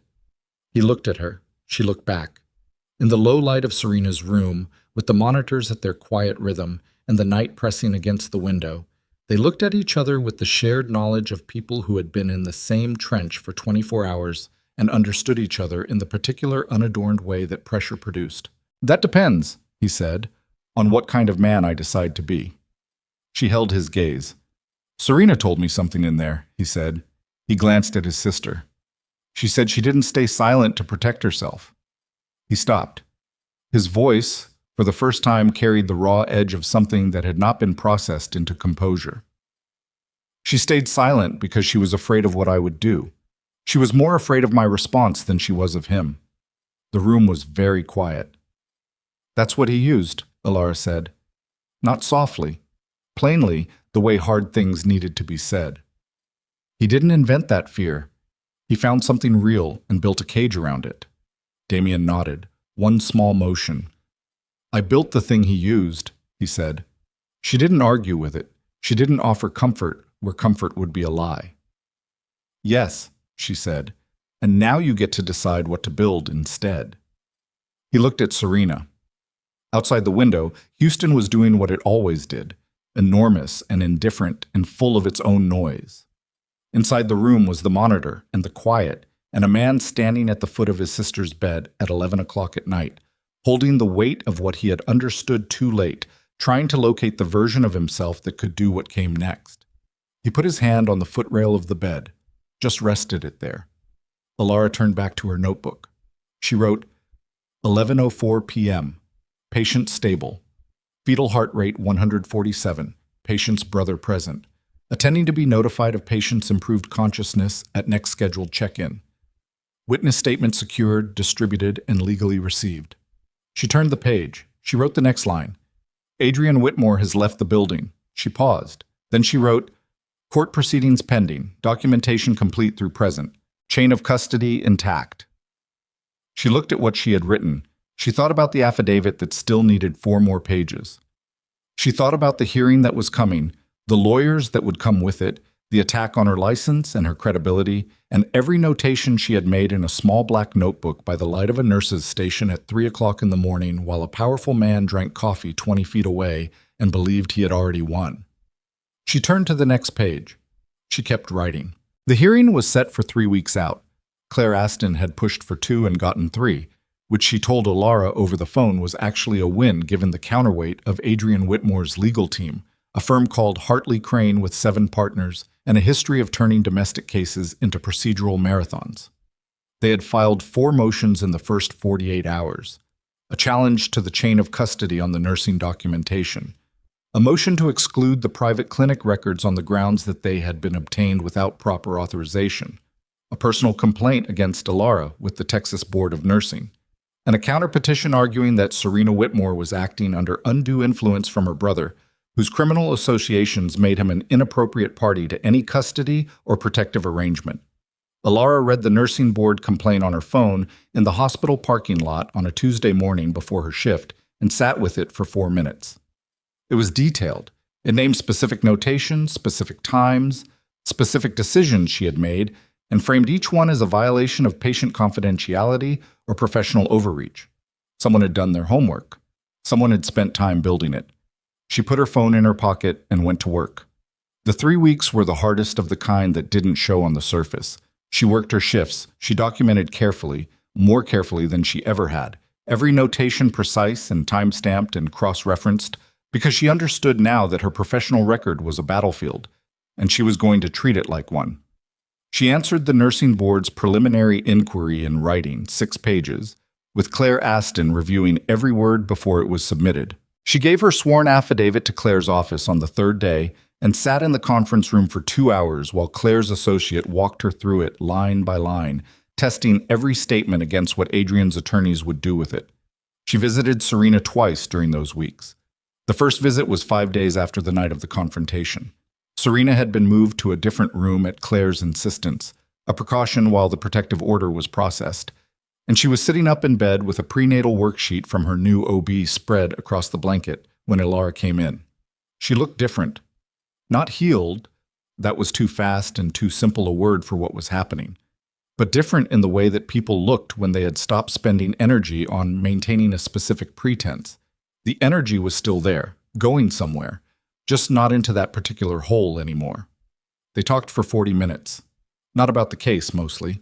About the baby. A girl, Serena had learned. A detail delivered by an ultrasound technician in a matter-of-fact tone that had made Serena cry for 20 minutes for reasons she couldn't fully articulate to Ilara, but didn't need to. "I keep thinking about what she's going to ask me someday," Serena said. "About her father. About all of it." "What do you think you'll tell her?" Ilara asked. Serena looked at the worksheet on the blanket. "The truth," she said. "When she's old enough for it." She paused. "That her mother was afraid for a long time, and then she stopped being afraid." She looked up. "That's the version I want her to have." Ilara nodded. She didn't say it was a good answer. It was the right answer, and those were different things. The second visit was 2 days before the hearing. Serena was due to be discharged to a private residence that Damien had arranged. A house outside the city, staff who had been vetted, a security arrangement that Claire had insisted on structuring formally so that no one could characterize it as coercion. Serena was calm in the way that people were calm when they had made a decision and stopped fighting the reality of it. She asked Ilara if she was ready for the hearing. "Are you?" Ilara said. Serena thought about it. "I've said the truth out loud already," she said. "To you, to Damien, to Claire. I've said it in a signed statement. I've said it in depositions." She folded the edge of the blanket over her hand. Saying it in a courtroom is just saying it again. "It won't feel like that," Ilara said. "He'll be there." "I know. His lawyers will try to make it feel like you're the one on trial. Claire warned me." "She's right." Serena looked at her with the dark, tired, clear eyes that Ilara had first seen open on the evening of the second day. "Have you ever testified before?" she asked. "Once," Ilara said. "Different circumstances. Long time ago." "Were you afraid?" Ilara thought about it honestly. "Yes," she said, "but it didn't change what I said." Serena nodded slowly. "Then that's how we do it," she said. The morning of the hearing was gray and cool for Houston in this season, a front that had come through overnight and left the air with a scrubbed clarity that felt almost out of place. Ilara arrived at the courthouse at 8:15 for a 9 o'clock proceeding, found Claire Aston in the hallway outside the courtroom with 2 associates and a paralegal, and stood in the group while Claire ran through the order of events with the efficient calm of a woman who had done this many times and had learned that calm was itself a form of strategy. Adrian Whitmore arrived at 8:47 with 3 attorneys from Hartley Crane, all of them in dark suits, all of them carrying the particular posture of people who were paid to project certainty. Adrian himself looked like he had slept. His suit was perfect. His face was arranged into the expression of a man who had been wrongly accused and was patiently enduring the process of correction. Ilara had expected this. She had thought about it for 3 weeks and had prepared herself not to react to it, and she didn't. She watched him cross the lobby and push through the courtroom door, and she registered his presence the way she registered the presence of any difficult clinical fact, without judgment, without emotion she couldn't afford, with only the clear attention of someone who needed to see accurately. Victoria Hale was not with him. Ilara had learned from Claire the previous week that Victoria Hale had retained her own attorney 4 days after the night of the confrontation. The obstruction charge related to the security footage deletion had been referred to the Houston DA's office, and Victoria, faced with the choice of going down with Adrian or cooperating, had made the calculation that people in her position usually made. She had agreed to provide a full account of the record manipulation, the communications between Adrian and Dr. Arden, and the specific instructions she had received regarding the hospital visit. Her cooperation agreement had been signed 12 days ago. Adrian's attorneys had not yet told him how complete her account was. Claire had made sure of that through the strategic timing of disclosure. He was going to find out today. The courtroom was not dramatic in the way that courtrooms appeared in the productions Alar had seen over the years. It was a civil family court chamber. Wood paneling, fluorescent light, gallery seating for perhaps 40 people, a judge's bench occupied by the Honorable Margaret Cho, who had a reputation Claire described as no nonsense and an absolute intolerance for delays, which was why Claire had wanted her specifically. Serena came in with Damien at her side and Claire on her other side, and she walked to the petitioner's table with her chin level and her hands loose at her sides, and the only indication of what the walk cost her was the single moment when she passed the respondent's table and her eyes met Adrian's. It lasted 1 second. In that second, whatever had passed between them over 4 years, the dinners and the wedding and the first months and the escalation and the control and the fracture and the silence and the fear, compressed itself into a look that Alara, watching from the gallery, could not fully read and did not try to. Then Serena looked away. She sat down. The proceeding opened with Claire presenting the petition, the protective order, the supporting documentation, the grounds. She spoke with the unhurried precision of someone who had organized her argument into a structure that would not give the opposition room to disrupt the sequence.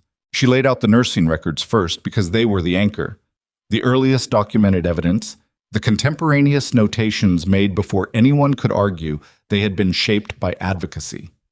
She walked Judge Cho through Alara's timeline from 1:51 a.m. with the specificity of a woman who had read the notebook so many times she could cite the exact phrasing of each entry. Then the private clinic records. Then the financial documentation showing the payment structure between Adrian and Dr. Arden. Then the security access log showing Victoria Hale's badge and the deletion timestamp. Then Victoria's own account, submitted in writing as part of her cooperation agreement, which described in plain language the instructions she had received, the records she had altered, the communications she had managed. It took 40 minutes. In those 40 minutes, the courtroom was very quiet. Adrian's lead attorney, a tall man named Forsyth, whose silver hair was exactly the shade that courtrooms found reassuring, rose and began the counter-argument with the confidence of a man who had prepared a structure he believed in. He challenged the chain of custody. He challenged the authorization under which the clinic records had been obtained. He characterized Alara's documentation as the work of a nurse who had exceeded her professional scope, made assumptions beyond her clinical training, and allowed herself to be recruited into a family conflict by a man with a criminal background whose motivations were not what they appeared. He was good.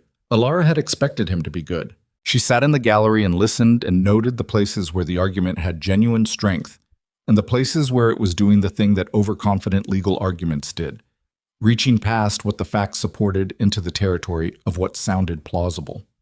Then Claire called Alara to the stand. She walked to the witness box and sat and looked at the courtroom from the new angle, the gallery, the tables, Adrian Whitmore's profile, Judge Cho behind the bench with reading glasses and a particular expression of patient attention. And she put her hands on the rail in front of her and breathed once. Claire's questions were direct and chronological. Alara answered each one in the same register she had used for 3 weeks, specific, documented, precise. She did not editorialize. She did not offer interpretations beyond what she had recorded. She described what she had seen, when she had seen it, and what she had done with the information. She was, she knew, the least dramatic witness in the room, and that was the point. Drama could be challenged. Precision was harder to touch. Forsyth's cross-examination was where it became difficult. He began with her nursing board complaint, which was public record. He spent 12 minutes on it, asking her to confirm specific details, using her confirmations to build a framework in which her actions during the night of Serena's admission looked like a pattern of unauthorized advocacy rather than professional care. He was patient about it. He didn't raise his voice. He built the frame piece by piece, and Alara sat in the witness box and watched him build it and answered each question as it came, simply, without the additional context that she was not being asked for and that she knew Claire would address on redirect. Ms. Voss, Forsyth said, you have no training in forensic medicine, correct? Correct. You have no certification in trauma assessment? My nursing certification includes trauma response protocols, forensic assessment, the kind used to determine the origin of injuries. You have no certification in that specific area, correct? So when you documented that the bruising on Mrs. Whitmore's arm was, in your words, layered, you were making an assessment that falls outside your credentialed expertise. I was documenting a clinical observation, Alara said. The existence of layered bruising of two distinct colors indicating injuries at different stages of healing, is a nursing observation, not a forensic determination. I documented what I saw. I didn't determine cause. A pause. You immediately formed a theory about cause, though, Forsyth said. I formed a question, Alara said. That's different. Judge Cho looked up from her notes. Forsyth moved on, but the exchange had shifted something in the room's atmosphere, and Alara felt it without looking for it. The slight rebalancing that happened when a witness held ground that a skilled attorney had expected to take. He spent 10 more minutes on her relationship with Damian Cross. The two conversations, the restaurant meeting, the fact that she had shared clinical observations with him before any formal authorization. She answered everything exactly as it had happened, without softening or expanding. When he was done, Claire's redirect took 6 minutes and consisted largely of asking Alara to confirm specific timestamps and documentation entries that placed every action she had taken within her professional protocols. Then Claire called Serena. The courtroom changed when Serena Whitmore took the stand. It changed not because she was dramatic. She was not. She sat in the witness box with her hands in her lap, 34 weeks pregnant, wearing a dark blue dress that Alara had not seen before. And she answered Claire's questions in the steady, direct manner of a woman who had rehearsed this not by practicing performance, but by spending 3 weeks making peace with saying the truth in front of the person who had spent 4 years making truth feel dangerous. She described the first incident in precise terms, the date as best she could recall it, the location, the argument that preceded it, the impact, the morning after. She described his apology in the same precise terms, which was devastating in a way that elaboration would not have been. She described the wrist fracture and the clinic visit and the tennis story she had been instructed to confirm. She described the financial control, the accounts in his name, the allowance structure, the monitoring of her communications. She described the specific language he had used about Damian, the court scenario he had described to her, the way he had made her believe that silence was the only version of safety available to her. She said all of it looking mostly at Claire, occasionally at Judge Cho, and once, directly at Adrian. That second lasted longer than the one in the lobby. 3 seconds. Maybe 4. Alara counted them. Then Serena looked back at Claire and finished her answer. Forsyth's cross-examination of Serena lasted 22 minutes. He was careful with her. He was too good an attorney not to understand the optics of aggressive questioning of a pregnant domestic abuse survivor. But he was also thorough, and he probed the timeline for inconsistencies, questioned why she had not sought help through any of the resources available to her, and gently but persistently suggested that her brother's influence over the past 3 weeks had shaped her account. Mrs. Whitmore, he said, you've been living in a property arranged by your brother's organization for the past 2 weeks. Yes, Serena said. Your brother, who has an extensive criminal record. My brother, who arranged a safe place for me to recover, Serena said. What he does professionally is separate from what he did for me. Is it? Forsyth said.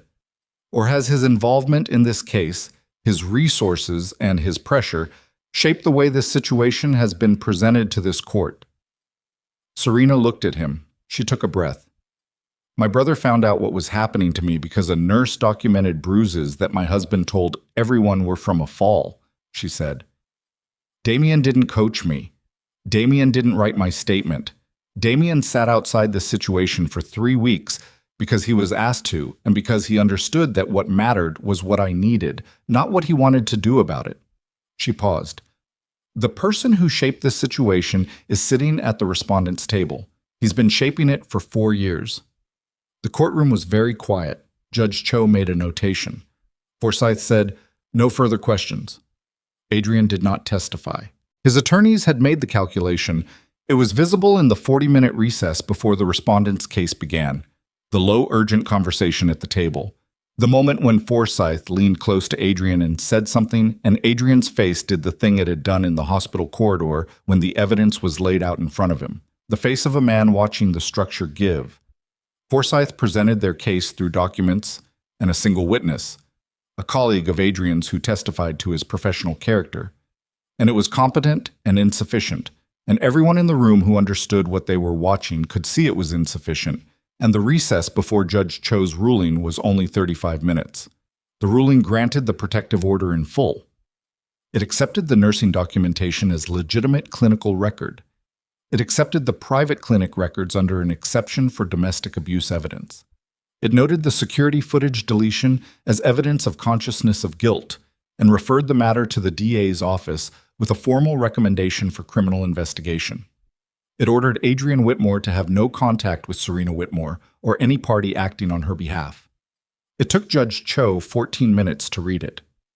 Alara sat in the gallery and listened to every word and felt nothing dramatic when it was over. Not the release she had expected, not the satisfaction of a concluded thing. What she felt was quieter than that. The specific, ordinary relief of someone who has been holding something carefully for a long time and has now placed it somewhere it will be kept. Adrian Whitmore walked out of the courtroom between his two attorneys without looking at the petitioner's table, and the door closed behind him, and Alara watched him go. Outside in the corridor, Serena was standing with Claire and Damien, and when Alara came through the door, Serena looked at her and something in her face moved. Not a smile exactly, but the thing underneath a smile. The thing that came before it. She crossed the corridor and put her arms around Alara, carefully, around the weight of the pregnancy, and held on for a moment. Alara held back. "Thank you," Serena said into her shoulder. The same words she had said in the hospital room. They meant something different now. Not the thank you of someone who needed more help, but of someone who understood the full size of what had been given. "You did the hard part," Alara said. Serena pulled back and looked at her. Her eyes were wet, but her face was steady. "We both did," she said. The weeks that followed moved at the pace of things that had been set in motion and could not be stopped, but did not need to be hurried. Adrian Whitmore was indicted by the Houston DA's office 6 weeks after the hearing. Coercion, fraud, obstruction of justice, and 3 counts related to the financial manipulation of Serena's accounts during their marriage. Dr. Philip Arden surrendered his medical license before the board could revoke it. The civil divorce proceedings began and moved slowly, as all such things did, but moved. The nursing board dismissed the complaint against Alara in its entirety. The letter came on a Thursday afternoon and used language like documentation consistent with professional standards and no violation of patient confidentiality protocols and conduct reflecting sound clinical judgment. And Alara read it once, folded it, put it in the drawer of her kitchen table, and made dinner. Garrett Kane was found in Phoenix 5 weeks after he ran. What happened after that was not something Alara was told, and not something she asked about. She understood that certain things existed in the territory between legal resolution and the older, rougher justice that men like Damien operated in, and she had made her peace with the boundary between those territories and where she stood relative to it. She had done her work. She had done it cleanly. What existed on the other side of that line was not hers to manage. The baby was born on a Tuesday morning, 7 weeks after the hearing. Alara was not there for the birth. She was on her shift, doing what she did, 3 floors above the maternity suite where Serena labored for 11 hours and emerged from them with a daughter who weighed 7 pounds 2 ounces and had dark hair in Serena's jaw. And according to the delivery nurse who told Alara about it afterward in the break room, screamed with considerable authority from the first breath, Serena named her Nora. Alara went to see them the following afternoon, on her day off, bringing nothing except herself, which felt both insufficient and correct. Serena was in a private room this time, under her own name and her own decisions, and she was sitting up in bed with Nora against her chest in the way that new mothers held newborns, with the specific combination of tenderness and terror and absolute physical protectiveness that was its own form of knowledge, one that could not be taught. She looked up when Alara came in, and her face did the thing it had been doing more easily in recent weeks, something open and without management. "Come see her," Serena said. Alara came to the side of the bed and looked at Nora, who was asleep with her face turned toward her mother's heartbeat, which was the oldest navigation system in the world. She was very small. New things always were, which was something Alara had never gotten used to no matter how many years she spent on this floor. The absolute newness of a person who had not been in the world until they were. "She's good?" Alara said. "She's perfect," Serena said. Then, a beat later, "She's terrifying." "Yes," Alara said. "That's right." Serena looked down at her daughter, a long, quiet look, the kind that contained more than it expressed. "I keep thinking she almost didn't have this," she said. Low, not to Alara exactly, to the room, to the particular weight of that particular fact. "That night in the ER, they told me afterward that the blood pressure drop had been significant, that if I'd come in an hour later—" She stopped. "An hour?" "You're both here," Alara said, "because someone was paying attention." Alara looked at Nora's small face. "You got yourself here," she said. "I just wrote things down." Serena looked up at her. There was something in her eyes that was too complex and too earned to be reduced to what people usually said in moments like this. She didn't try to reduce it. "Damien's outside," she said after a moment. "He's been there since 6 this morning. The nurses keep telling him visiting hours don't start until 10, and he keeps saying okay and not moving." Alara looked at the door. "He's not good at waiting," she said. "No," Serena said, "but he's learning." A pause. "That's something, I think." Alara stayed for 20 minutes. She held Nora for 4 of them, when Serena handed her over with the careful, trusting gesture of a woman who had decided to practice trust in small, deliberate increments, and she felt the weight of the child in her arms, the particular, specific, impossible weight of something that was new and intact and had not yet been touched by any of what surrounded it. She handed her back. She said goodbye to Serena, who held her hand for a moment before letting go. In the corridor, Damien Cross was in a chair against the wall, exactly where the nurses had apparently told him to stay. He was wearing different clothes than she had seen him in before. Nothing expensive, a dark jacket over a plain shirt, the ordinary clothing of a man who had not needed to project anything this morning. He looked, for the first time since she had seen him step off that elevator 6 weeks ago, like someone who had slept. He stood when she came out. "How is she?" he said. "Good," Alara said. "Tired. Good." "The baby?" "Healthy, loud, apparently." Something moved through his face that was simple and unguarded and did not need to be named. He looked at the closed door of Serena's room, then back at Alara. "I owe you something," he said. "You don't." "I do." "Then pay it forward to someone else," she said. "When you get the chance, you'll know it when you see it." He looked at her for a long moment. She looked back. 6 weeks ago, she had been able to read him only in fragments, in the pauses, in the controlled fury, in the places where the composure failed briefly and the man underneath it showed through. She could read more of him now, not because he had become transparent, but because she had learned the particular language of how he kept things close. "I've been thinking," he said, "about what you said in the hospital, about what I built." He paused. "About Serena staying silent because of me." Alara waited. "I'm not going to stop being who I am," he said. "I don't know how to do that, and I'm not convinced it would—" He stopped, chose different words. "But I'm thinking about the difference between power that protects and power that traps. I've been thinking about it a lot." "That's a hard thing to think about," Alara said. "Yes," he said, simply. "What are you going to do with it?" He looked at the door again, at the room where his sister sat with her daughter. "Something different than I've done before," he said. "I don't have the specifics yet." A pause. "But I know what wrong looks like now. I knew before. I thought I did. I know differently now." Alara nodded. That was, she thought, the most honest accounting of what change actually looked like. Not the declaration of transformation, but the acknowledgement of a new kind of seeing, hard-earned and permanent and unremarkable in the way that real things were usually unremarkable, nothing like the version stories told about it. "Take care of her," Alara said. "I will," he said. She believed him, not because he was reliable in the ways that most people were reliable, not because his history made reliability easy to assume. She believed him because she had watched him spend 6 weeks choosing restraint when he was built for the opposite, and because the man standing in the corridor with his jacket and his ordinary clothes and the unguarded look on his face when she told him the baby was healthy was not performing anything for anyone. She left.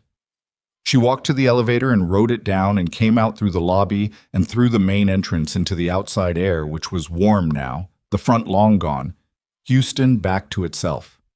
She stood on the steps for a moment and let the sun land on her face. Not dramatic, not a moment of triumph or release. Just the sun and the ordinary morning and the sound of the city doing what it did. She had one more shift before her days off. She had groceries to buy and a leak in her bathroom faucet she had been ignoring for 2 weeks, and a call to return from a friend she had been too busy to call back. She had the small, specific, mundane texture of her own life waiting for her on the other side of this morning. And she found she was glad of it. The smallness of it, the privacy of it, the fact that it belonged to no one but her. She went to her car. She sat in the driver's seat and opened the glove compartment and took out the black notebook she had been keeping a fresh one in since the original had gone to Claire's office as evidence. She had been writing in it the way she always had. Observations, questions, the things she needed to remember that didn't belong in official records. She opened it to the last written page. The final entry was from the morning after the hearing. It was brief. It said, "Protective order granted. Documentation accepted. Serena Whitmore discharged to safe housing. Chain of custody intact." She uncapped the pen. She thought for a moment about what to write, about what the last 6 weeks had been, and what it had cost, and what it had produced, and what the word for it was, the accurate word, the clinical word, the true word that belonged in a record that was not for anyone but herself. She wrote, "Case closed." She looked at it. Then she wrote one more line below that in the same practical handwriting she had been using since her 2nd year of nursing, Nora Cross Whitmore. Born Tuesday, 7 pounds 2 ounces. Good lungs. She capped the pen. She started the car. She drove home through the ordinary Houston morning, through traffic and streetlights and the unaware city, a woman with a notebook in the passenger seat and a faucet that needed fixing and one more shift to work before she could sleep, and the particular, quiet, unspectacular knowledge that she had looked at something clearly and written it down and refused to look away, and that sometimes that was enough and sometimes that was everything.